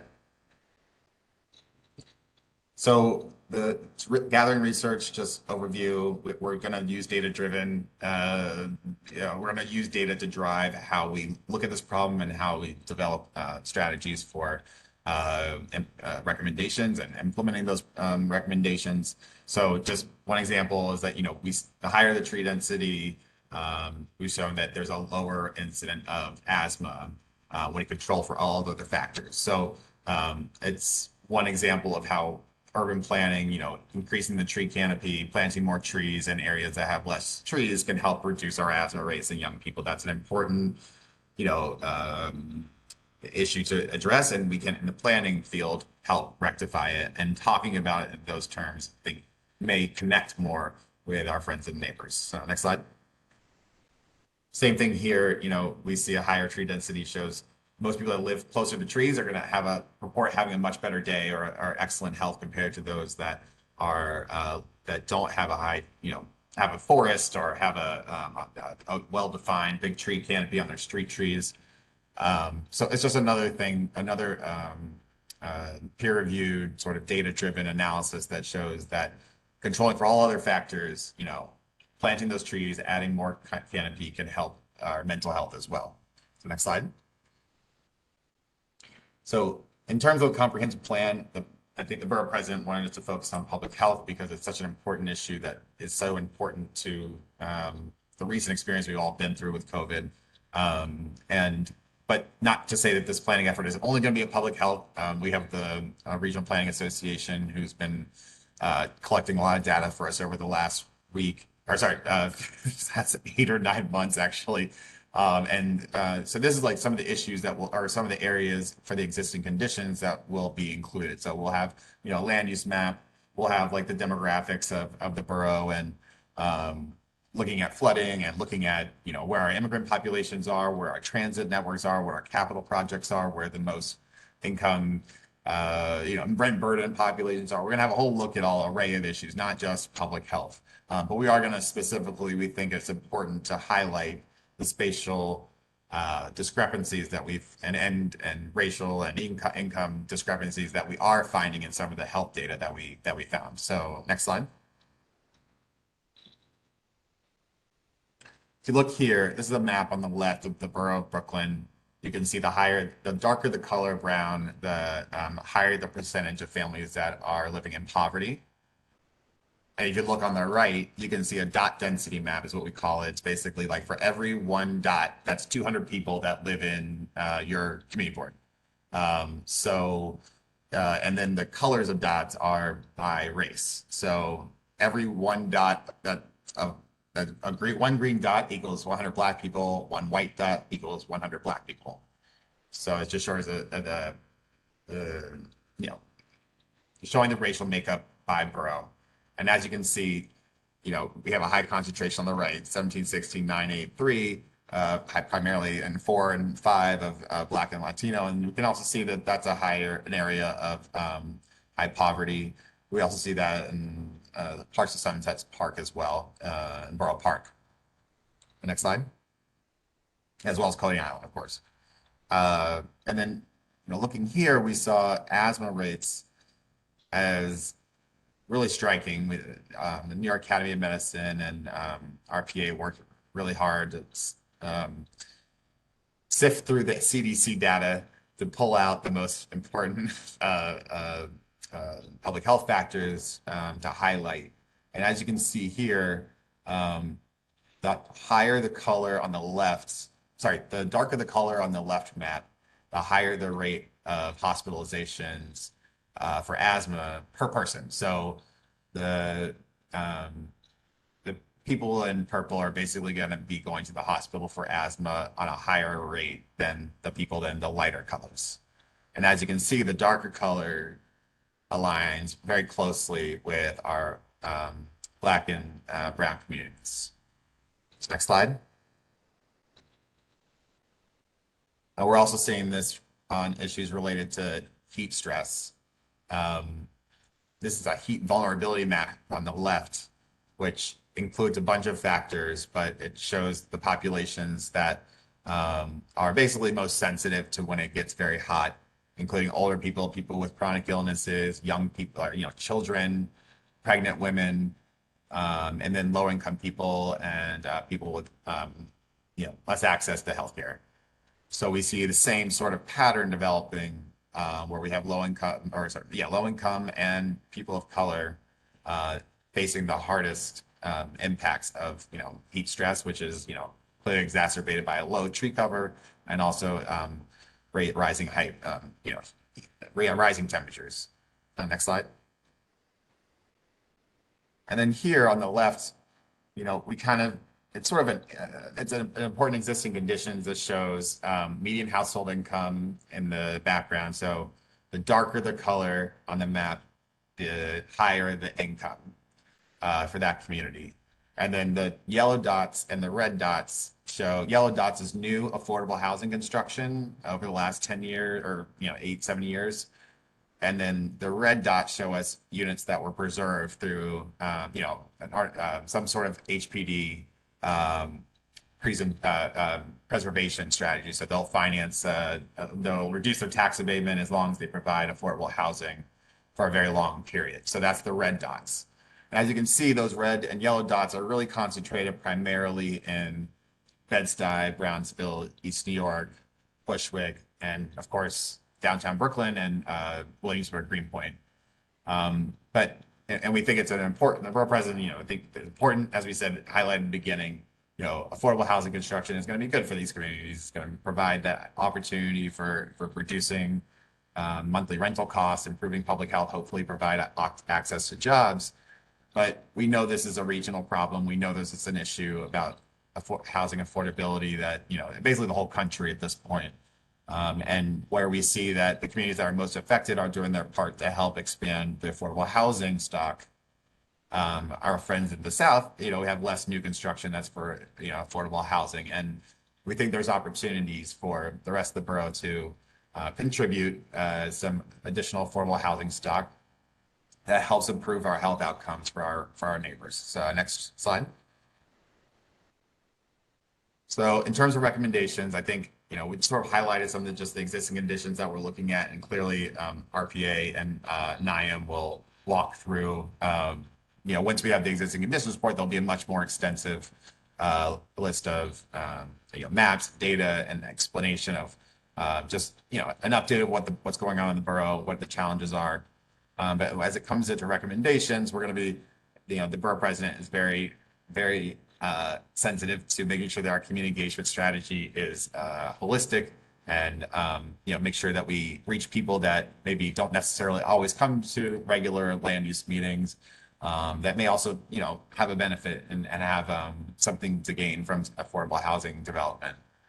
I think the borough president basically put out his transition team's report, which pretty much put out a roadmap for next steps in administration, but we think that there's some recommendations in there. I think some of these people in this room probably worked on this, but that there's recommendations that came out of that transition report, and some of those things may be included. We can see them being included, like something to do with reducing parking minimums to ensure that we can get more affordable housing, making sure that there's cease and desist zones so that you don't get harassed to sell your home, or and then the borough president is identified that this is an important document and process to help inform his future ULURP recommendations. So through this engagement process, through this data-driven process, we hope that to give the borough president a nice set of existing conditions and recommendations for him to use as a lens to evaluate future ULURP items or other projects that come across his desk. And the recommendations, since the borough is so big, clearly you all are the most local experts. You know your communities very well. The recommendations we foresee will likely be more like a neighborhood topology strategy rather than a site or neighborhood specific. So if you live close to transit and you live, like a subway station, and you have a bunch of resources, you might be asked, the recommendations that come out might be to have some higher density development around that transit node. If you're a community that lives a little bit further from transit, more car oriented, there may be strategies that the recommendations may differ a bit. They may not differ completely, but an example may be, rather than developing a 20-story tower in the middle of flatlands, you might build a large tower next to the subway, but in the rest of the borough, maybe like a gentle density, trying to get a few, like an accessory dwelling unit, or some just less high density development, more opportunities to, utilize large sites for more than just one unit. So next slide. So what do we want for the borough board? The borough president has asked us to make sure that, like he said, you're the first stop on our tour. So the RPA and NIAM are working on developing the existing conditions report. Once we have that finalized, we'll circulate it to the borough board members. We would love to have your feedback, make sure that what we're collecting, how we are looking at some of these issues resonates with you. If we're missing data pieces, we really want to hear from you and understand.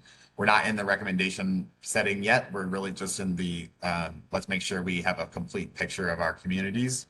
and then move on to a more deeper community engagement strategy on what the future of each community looks like. And then also we would love to have your help in spreading the word about the effort and making sure that as we have public meetings, public engagement opportunities, that you all can help us spread the word and make sure that we're reaching all of the people that you know are the most important people to touch on issues like this. Next slide. And this is just a very quick overview of the timeline. So we hope to get into serious community engagement strategy this fall, September, October, and most of them getting feedback on the existing conditions for this fall, and then in the winter we'll move on to getting that deep sort of community engagement around the recommendations for the report. So next slide. That's it. So I hope it didn't take too long, and I'm happy to answer your questions. Thank you. Before we answer any questions, I just wanted to thank John for the great presentation, and really excited about the direction that we're going in to make this happen. And I guess the crux of it, can we go back to the presentation very quickly? I think it's important.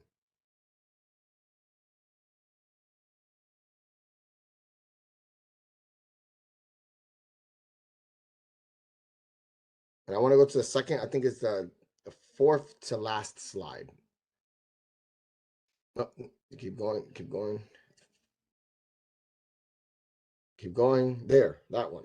So this is the foundation of the problem that we believe exists when it comes to development in communities, is that there is a small portion of Brooklyn that has been charged with the development of affordable housing almost exclusively. And what you're seeing here in yellow, mostly in yellow and red, is where the housing development has happened in our city, in our borough. We are in a hole when it comes to the amount of housing that should exist in a growing city. We have the lowest housing development in our time since the Great Depression. And in doing so has really made it more difficult for us to find homes, compete and using the market to compete for lower rents and so forth because of the lack of housing stock. Now, there's a lot of theories and a lot of work that we could talk about on whether or not housing development itself is the cause of the crisis that we have at this moment. And that's not necessarily the one that we're going to argue. But what we are going to argue is that when we do build affordable housing, or we build housing, it happens almost exclusively in the same neighborhoods. And it's those same neighborhoods that tend to have the weakest health outcomes, the weakest transit outcomes, the weakest birth and mortality rate, the lowest education, the lowest park space, all those variables. So what we're saying is we're going to produce or work through this comprehensive plan so that everyone can contribute, and that you guys and your communities get an opportunity to have some level of self-determination. You know your districts better than we do. No one wants to come into your district and say, this is where you should build housing. What we're saying is that these are the factors and the determinants as to where we feel housing can be developed. We feel like this transit hub, for example, can do with a little more housing than not. And then we want you to kind of tell us where you think those things can happen. And what we end up seeing is that there's yellow all over Brooklyn and there's red all over Brooklyn. Not this area here where neighborhoods have gone untouched for decades, in some cases centuries. So what we have are 1 second here. What we have is information from RPA, the Regional Planning Association, from the American help me out here. I want to get it right, John. New York Academy of Medicine. The New York Academy of Medicine. We're working on a contract with a local organizing group so that we can do on the ground work in surveys and getting information about what people want or what people expect. So this is like real data that you will be receiving on a day-by-day basis. But we're going to ask community boards to be a part of the solution to development and not continue to work through like this NIMBY loophole that we're in. And I want to be clear that the NIMBYism that we've been experiencing in Brooklyn comes from a myriad of reasons, I guess. And I get it. It's been very difficult out here. The ULURP process sucks. The ULURP process is no good. And it's the ULURP process that has put us in the position we're in. This is supposed to be my alternative to the ULURP process. Once I'm done with comprehensive planning, I will be making my decisions almost exclusively on the comprehensive plan. If in that plan, there's a recommendation for higher development in an area that has a high transit zone or is transit rich, then that is the recommendation I will make, independent of politics, independent of what council members feel. I will be doing it based exclusively on my master plan, on this comprehensive plan. So you will know before anyone what I'm going to be doing, because the comprehensive plan would be speaking that. I'm going to be expending significant political capital doing this. So I want you all to give me your thoughts, your what you think of the plan, what you think we're at, where we are. If you're not 100% sure as to what we're doing still, please ask questions, because we want to try our best to answer them for you today. But thank you again for giving us this opportunity. And I want to thank John again for his presentation. So thank you, and we're opening it up to questions. Thank you, Borough President.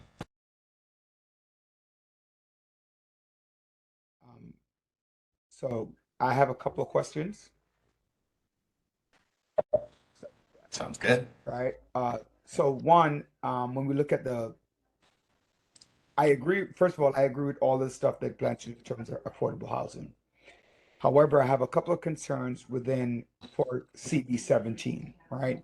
I also have my land use chair who's also at the meeting as well. So if he had any questions, he could ask. One, when we look at the health concerns and we look at the high impact of COVID, we also know that within some of these same areas are those areas that did not take the COVID vaccine when you look at the impact, right? So these communities are among the largest ones, especially Black and Brown communities, that have refused to take the vaccine when you look at health.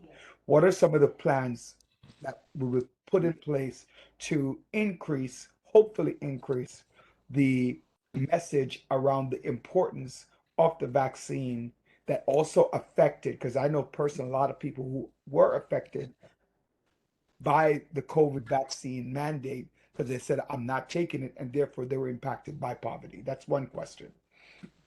Can we answer, Roger? I want to answer them in order, just so it's easier to move through it, Roger, and you get to ask more questions there shortly after.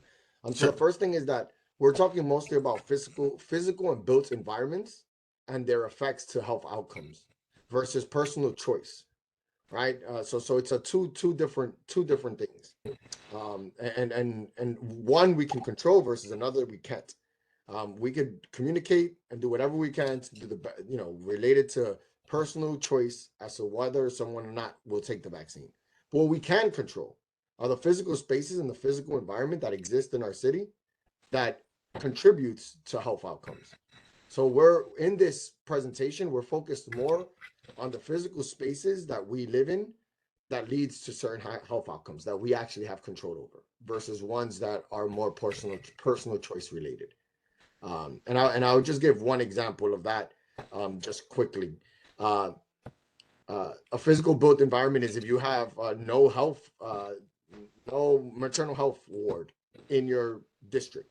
So you have to go further, or you have no midwives in your district, or your hospitals are terrible.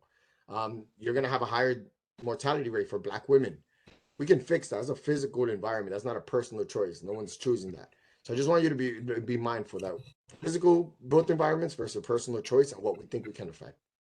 And Borough President, if I may, just one other issue. I think we also are going to, NIAM is working with us to track where COVID vaccines have been utilized across the borough. And so we have that data information. We hope to share it in a comprehensive way, and that there's opportunities for, that the borough president may not be the main actor in this, but there may be other actors, agencies, nonprofits, community groups, religious organizations that may take this information and find that their mission may be, that they can use the data to help, target their mission accordingly. So, if there may not be necessarily a one-to-one connection, we hope to have some data included that helps tell the story or the message that you've kind of just outlined.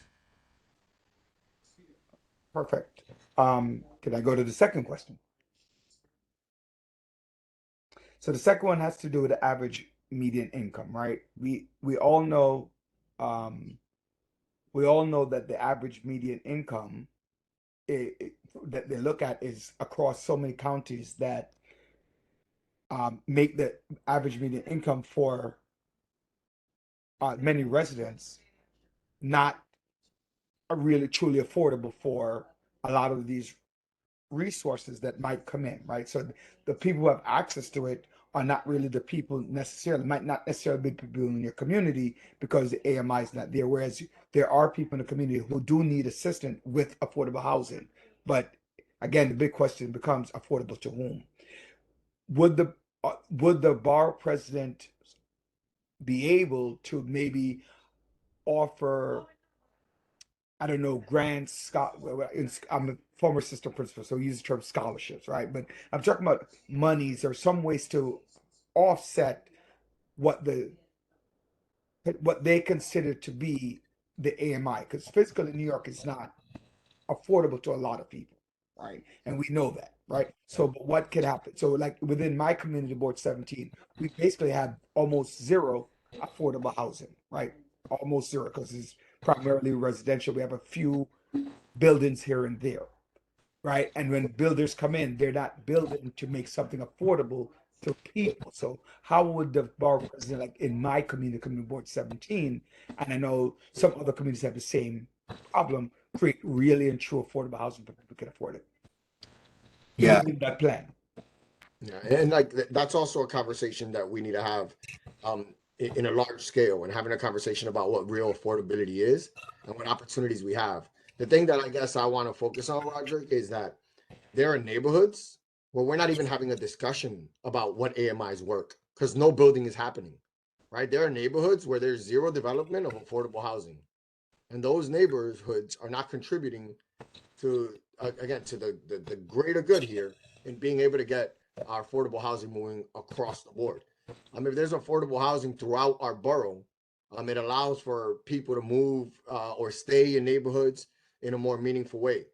The AMI conversation, I think, can be something we fight at a case by case level, so that we're respecting the AMIs of the local community that is being affected. Right? If it's a community that has extremely high rates of poverty, we should be looking to get to the deeper AMIs. But we won't be affecting that per se, right? That's something the local council member is going to do through their negotiations. But what we can do is say, hey, this neighborhood hasn't seen affordable housing in 30 years. We want to build housing there, and council member X, move forward with doing the best you can to make it as affordable as possible. We will do that, encourage that. But what we're saying is that council member X, you can no longer be exempt from contributing to the greater good that is affordable housing. So I guess I hear the point about the physical component in the physical space, right? Yeah. But how do you get me to the point of agreeing to provide or vote up affordable housing in a community where it's not affordable? Right, so it's a two-pronged approach, and I don't think that, and again, it's something to really think about. Roger, I don't understand. Roger, explain it. So in a community that is not affordable, how is it that you're going to get me to build affordable housing? Okay, so I'm going to vote. You're saying you're asking us to look at the physical component, right? I need to build. We don't have any. We need to build it, right? Sure. But I'm also asking. I believe that they are attached, right? So in order for us to say, yes, you can build these affordable housing, we also have to know how this community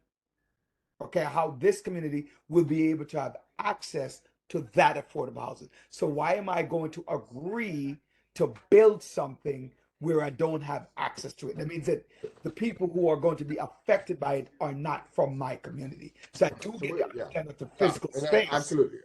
Roger, I'm going to do the best I can, because you're having it is two separate conversations that I see how you're attaching. The places right now, the places that have the least amount of access to affordable housing are the ones that are building all the affordable housing, right? So in your neighborhood, Roger, and I don't know exactly what community board it is, if you could remind me. 17. one of the most affected districts in our scope. You look at the scope, your district was on every single thing was on red. It was the highest on every single one. You are obviously the most affected district, one of the most affected districts, right? I also guarantee that you were red when it meant affordable housing production. 1 second, let me just. No, you're correct. You're correct. You're correct. But the point that I'm trying to make is, what I'm trying to make is that the conversation about AMIs is a conversation that we absolutely need to have. What I'm trying to say is, if in your physical space you haven't built affordable housing, we're going to ask you to build it. That's all we're asking. And whether or not it's good for your district doesn't affect or is not a conversation that I can have as the Brooklyn Borough President. That's a conversation you're going to be able to have with your local council member. What I'm looking out for is the interest of the entire borough, which means that building in neighborhoods that have traditionally not built affordable housing is going to be good for Brooklyn as a whole. So I'm coming into this as a Brooklyn Borough President. And as Borough President, I want more affordable housing being built in this borough. And I won't be able to do that if I allow for individual requests or individual interests kind of control the narrative over development.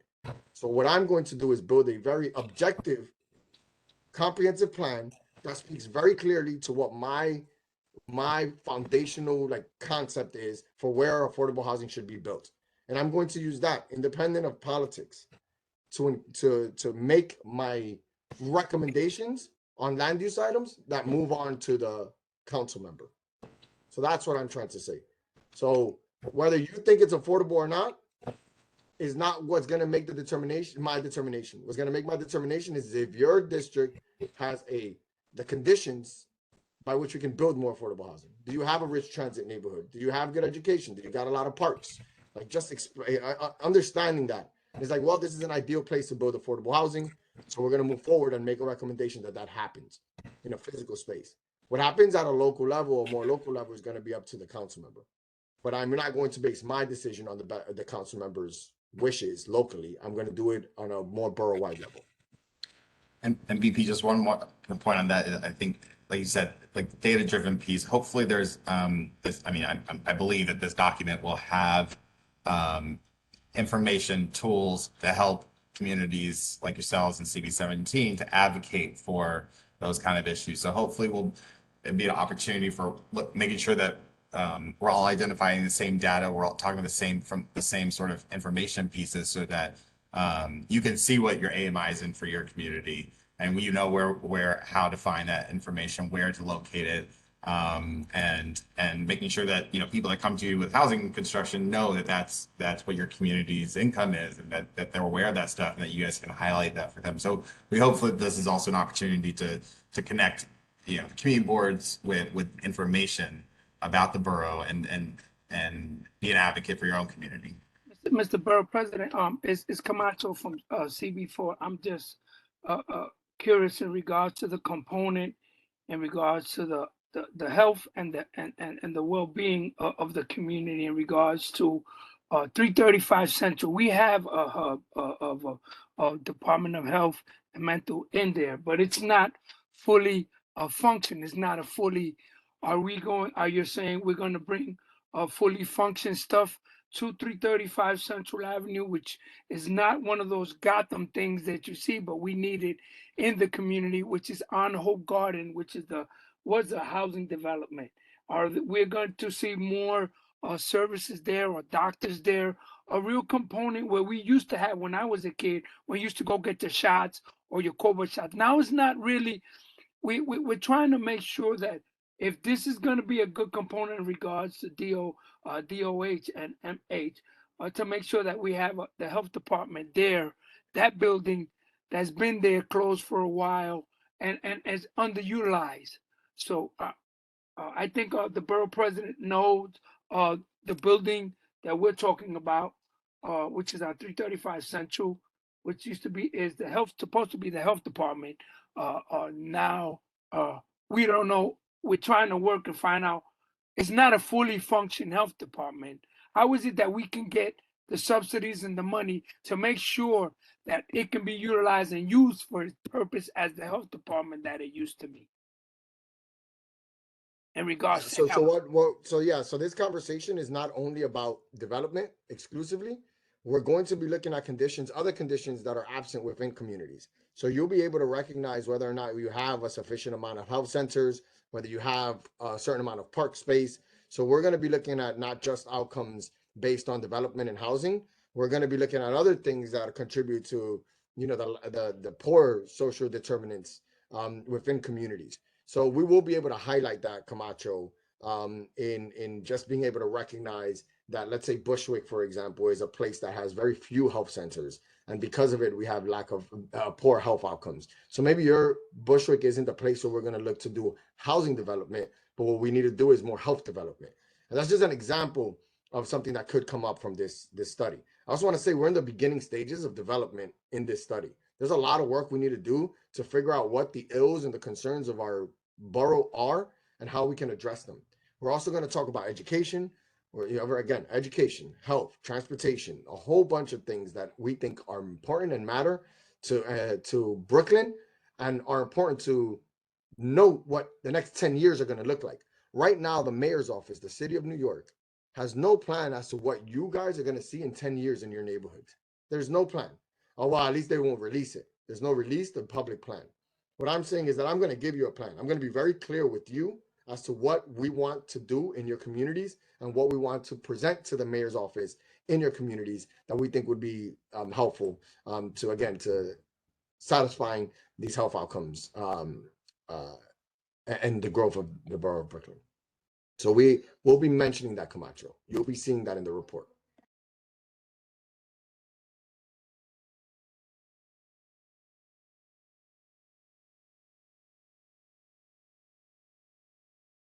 Any other I just want questions? to thank Lincoln? you and for President and John everyone who's worked on this for a really thoughtful presentation and for taking the lead on this and thinking borough-wide about our collective needs. Recognizing that too few communities have shouldered responsibilities and burdens that have not been equitably distributed, and also where opportunities have been concentrated that have not been equitably distributed. Every community across Brooklyn desperately needs affordable housing, and really welcome and appreciate your advocacy for it. I think we all know the community boards 3 and 5 and 16, and there's a handful of community boards have significantly greater needs and challenges than the borough as a whole. And how do we better support those communities and create more opportunity there? And how can the community boards that haven't been, accessing as much affordable housing or doing as much to support high needs Brooklynites take on greater responsibility? And I think when you lay out the data and think about how we all are in this together, you can really shape things in a positive way. So if there's anything that we can do in the 33rd Council District, anyways, we can help with our community boards 1, 2, 3, and 6. Eager to be a partner in supporting this, and really look forward to seeing more and more data. 2 just data points that we didn't get. I'm sure you have 1,000 pieces of data that you didn't get a chance to cover in this brief presentation, but I think are just important are also kind of where are the higher needs populations being housed across the borough that I think are also disproportionately in a few communities like homeless folks and others. And how do we make sure that's distributed more equitably? And also thinking about mass transit alongside these maps of where development is happening, so that we can, in particular, be advocating for greater density in our mass transit hubs, not just in a few communities. So just want to thank you for the work and the leadership and trying to bring us all together to row in the same direction, rather than thinking about it as one project here, one project there. To really appreciate and commend the work.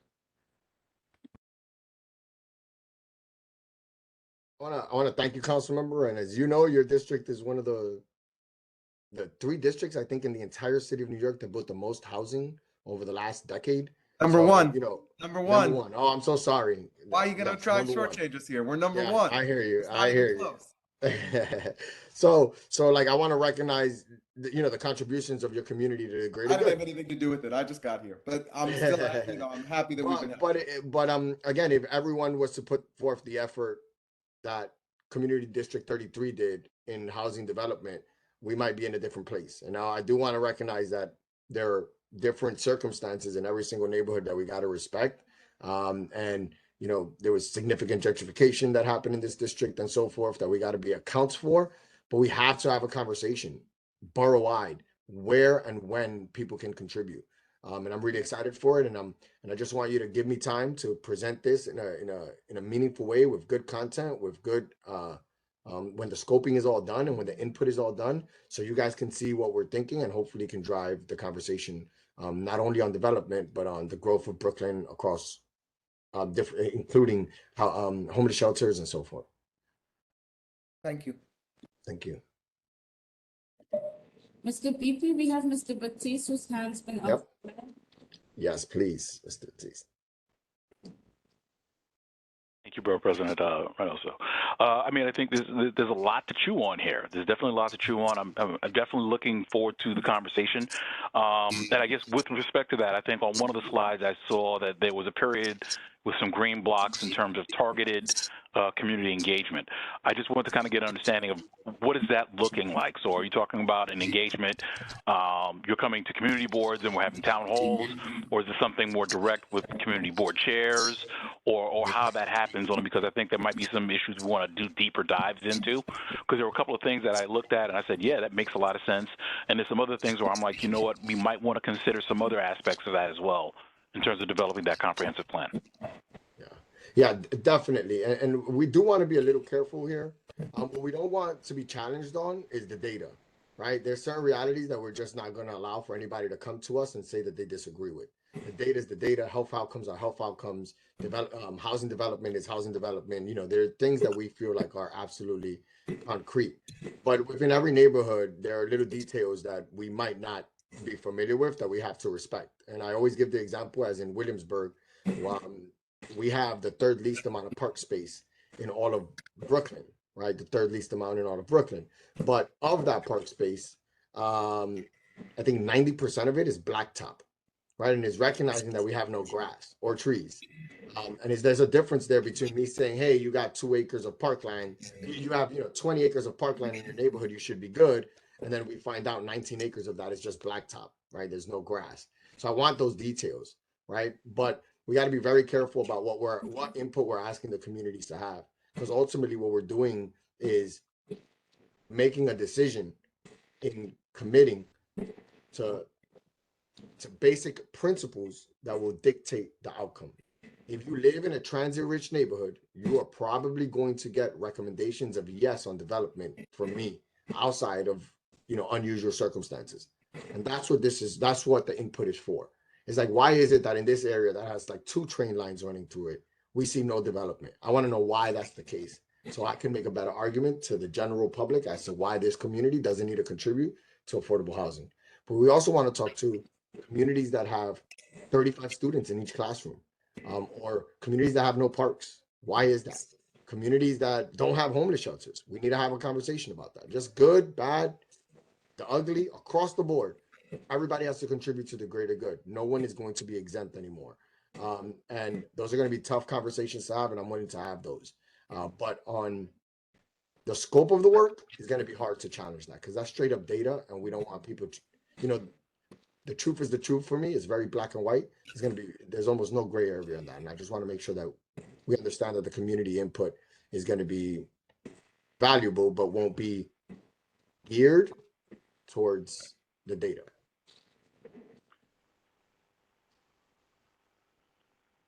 All right, you brought up a very good point, Borough President. So my final question, is this Roger Taylor coming in, but my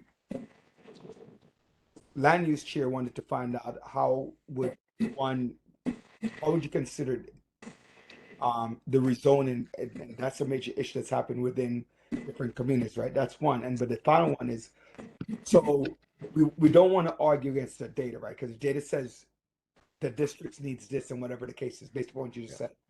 How would I have access to this when I'm trying to get when I go to my executive board or the general board and I'm bringing this conversation to the board? How do we get access to the data that I can then use? Yes. So two things. The data we're using will be completely open to anyone in Brooklyn on my website. So there will be raw data that will be collected that would be available to anyone to manipulate and use the way they want to. That is, manipulate is not a good word, but just to use it any way you want. The data that we're using, you're going to have access to. So that if you have somebody that does data work and is a data scientist, they'll be able to do whatever you want with it. But then we're going to give you our breakdown of what we did with the data. That would also be available online.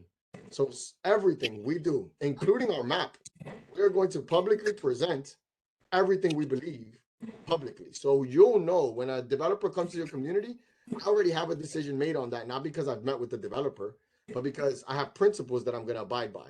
So with my principles that are going to be laid out in front of everyone, you can make a determination. This developer is trying to go to community X.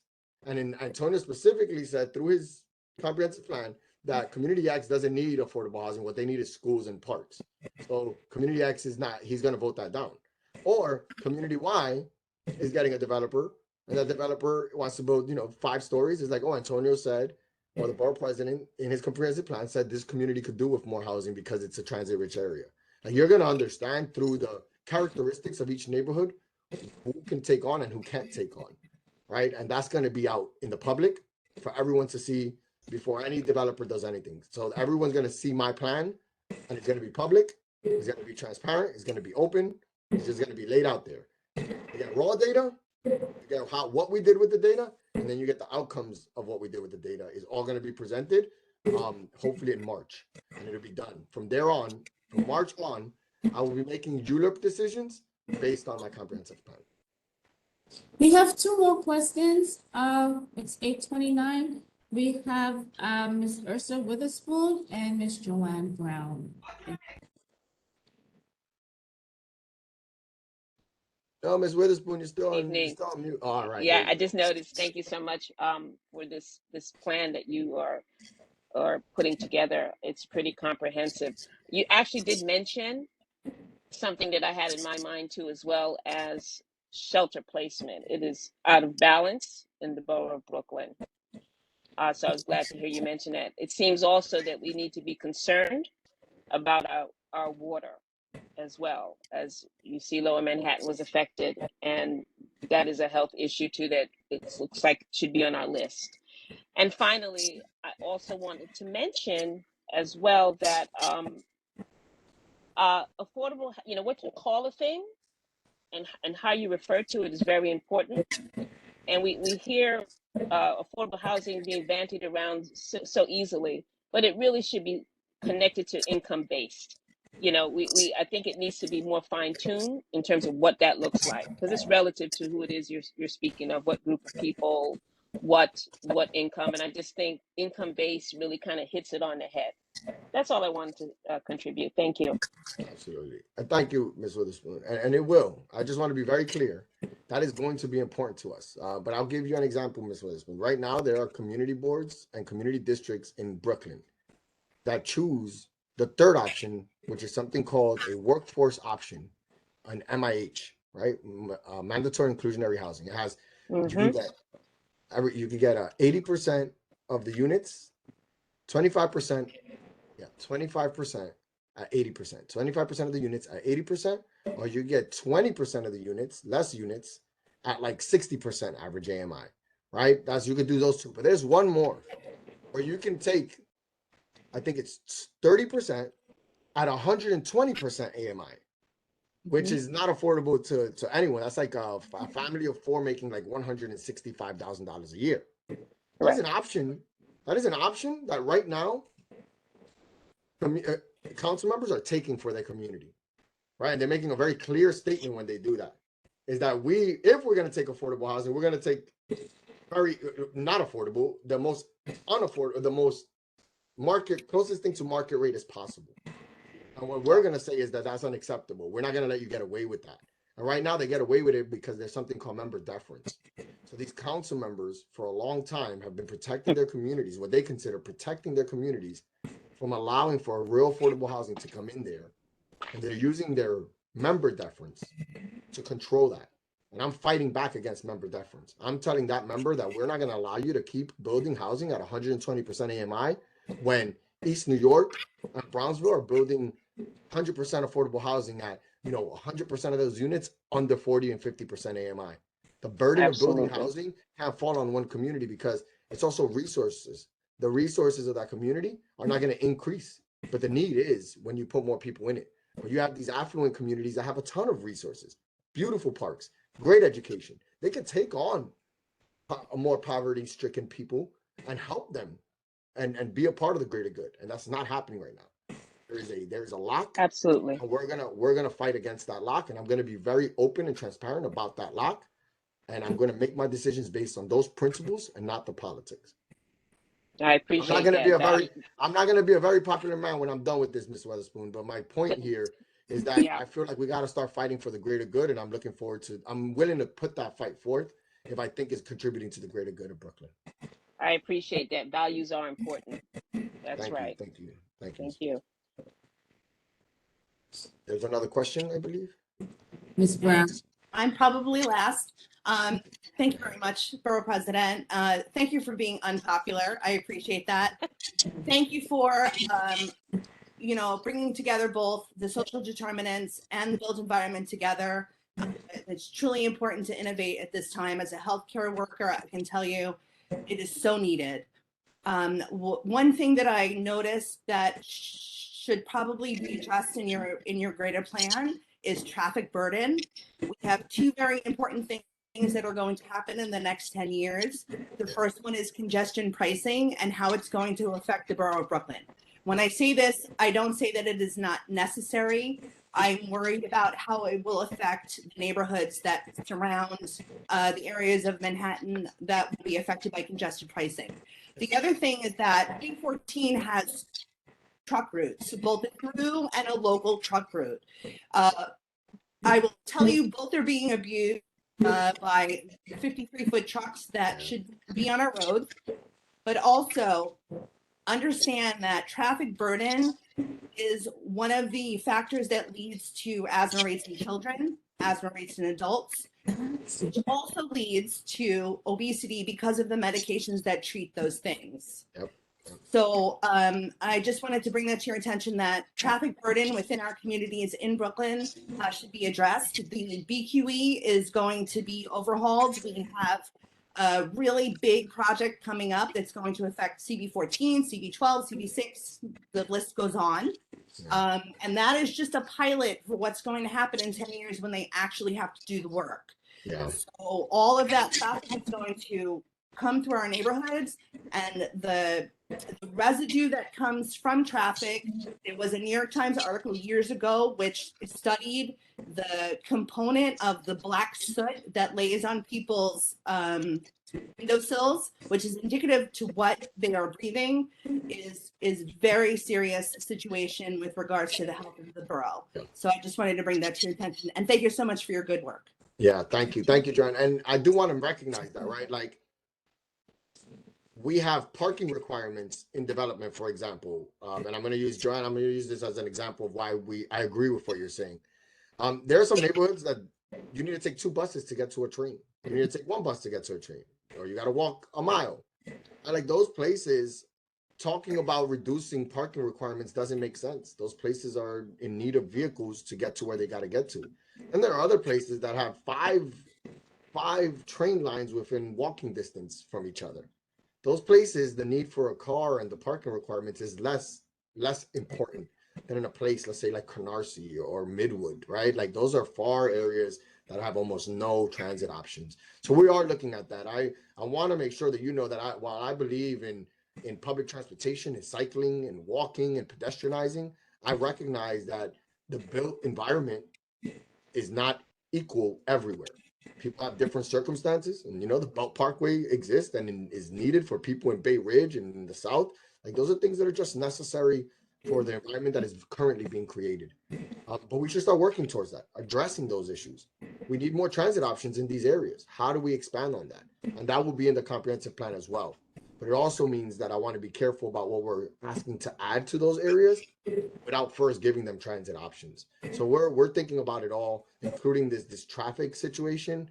But the best way to reduce traffic is to reduce car usage and car consumption. So we're working on that as well, encouraging people to take public transit. And we want to make that safe. We want to make it reliable. We want to make it affordable. If we can do those three things, people won't use their cars. So we got a lot of work to do. And by the way, my issue is not a silver bullet. What I'm doing is mostly just putting my foot down and saying we have to have a different conversation, and that's all. And I might be wrong on some things, but for the most part, you'll know what my intentions are. But thank you so much. I really appreciate it, Caroline. I appreciate it. I mean, it's Joanne. Sorry, I got another Ann in the office. And I just want to say this is not the first or last time we're going to be talking about this. This is a very important issue that I want you guys engaged in. And I think once we start producing the work, I think people will understand it better. People will have more questions. People will be more engaged. But right now, we're like in the embryonic stages of development. We're very early on. We're very early, and it's just a lot of talk. Once you start seeing it being put together, you'll start deducing what it is you think it means. And we'll be able to get, I think, clearer and more valuable input from you guys. So I'm really excited about that. And give us a chance to present it, to put it together, and then you tell us what you think. And if you have any more questions, of course, John will be available. If the Borough Board wants to call me back specifically related to this issue, you call me back and I will be here. This is going to be a legacy piece for me. It's gonna either be very good or very bad. And I'm putting a lot of my capital on it. As you know, what we did with the maternal health work. I have no problem putting all my money, all my chips in one side to affect meaningful change. And I hope that this can do that as well. But I want to thank you all for giving me the time to be here, for talking to you to 8:39. The dedication from our community board chairs and our community board members is second to none. And I can't tell you how grateful and appreciative I am to you for sitting through all of this, talking. I know how valuable you are. I love you guys and I really appreciate you. I'm going to allow for Caroline to try to move forward and shut this thing down so we can all go home. And hopefully I'll be back next month. Really love you all. Peace and blessings. And don't forget to spread love. It's the Brooklyn way. Thank you, guys. Thank you, Mr. Borough President. Thank you. Thank you very much. Hi, everyone. So it's getting kind of late, but I'll still ask if there are any updates that anyone needs to make. Please make it as short as possible. Thank you.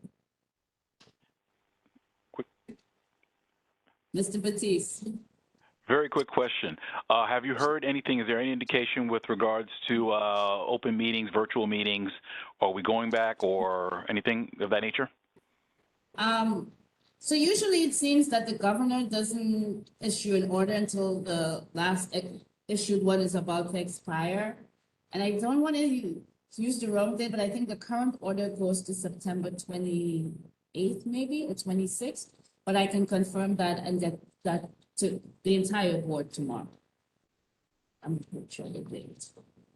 That actually, if we do go back, right? If we do go back to in-person meeting, especially at the committee level, in our report, how would the Borough President's office help us to facilitate space, right? Then, because sometimes we try to use different things, but they ask for these things and that the board itself doesn't have money. Right. So the Borough President's office, so we have to beg, right? So if we could avoid begging, how would we have to facilitate that to get space? So what we did a few months ago, I think it was probably back in March or April. We did have a conversation with the Department of Education, who will waive fees for use of their schools. And they outlined a process by which the community board will contact the school that they're interested in using, and we can help facilitate the application process. At the time that we met, they did say that it shouldn't take more than a couple of days to have requests approved if the spaces are available. Yeah, it was fine with that, but then they wanted to charge for safety. So we would actually literally try to get a place to do one of our meetings, and they asked for monies for safety. So I don't know if that's a conversation to be revisited with the DOE. I'll revisit that with them, because at the time that we spoke with them, there was no no suggestion that we'd have to pay for safety. We being community board world, but I'll revisit that conversation and see where that is. Thank you. Any other questions? Hearing none. Is there any new business? Hearing none, can I call for a motion to adjourn? Motion to adjourn. This is Irsa Second. Witherspoon. Second, Roger Daly, CB 17. Thank you, Roger. Thank you, Ursa. Thank you all. I want to add my thanks to that of the borough presidents for everyone being here tonight. We ran a little later, but I think we got a lot done. Thank you all for your dedication. And before you go, you're the first to know, on September 26th, it's the last Monday of the month, we're going to be doing a ULERP training for all board members. The borough president, in his quest to make our community boards as strong as possible, is facilitating a number of trainings. We see these trainings as mandatory.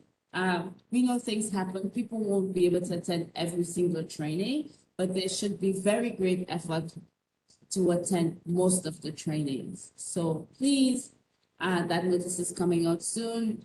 Be sure to mention it to your board members so that they know that they are expected to attend. Fred, I see your text.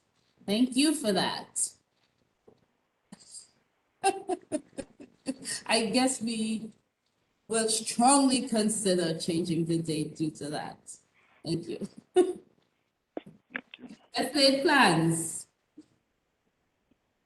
Good night, everyone. Good night. Good night. Be well, everyone. Take care. Good night, everyone. Take care. Thank you. Thank you.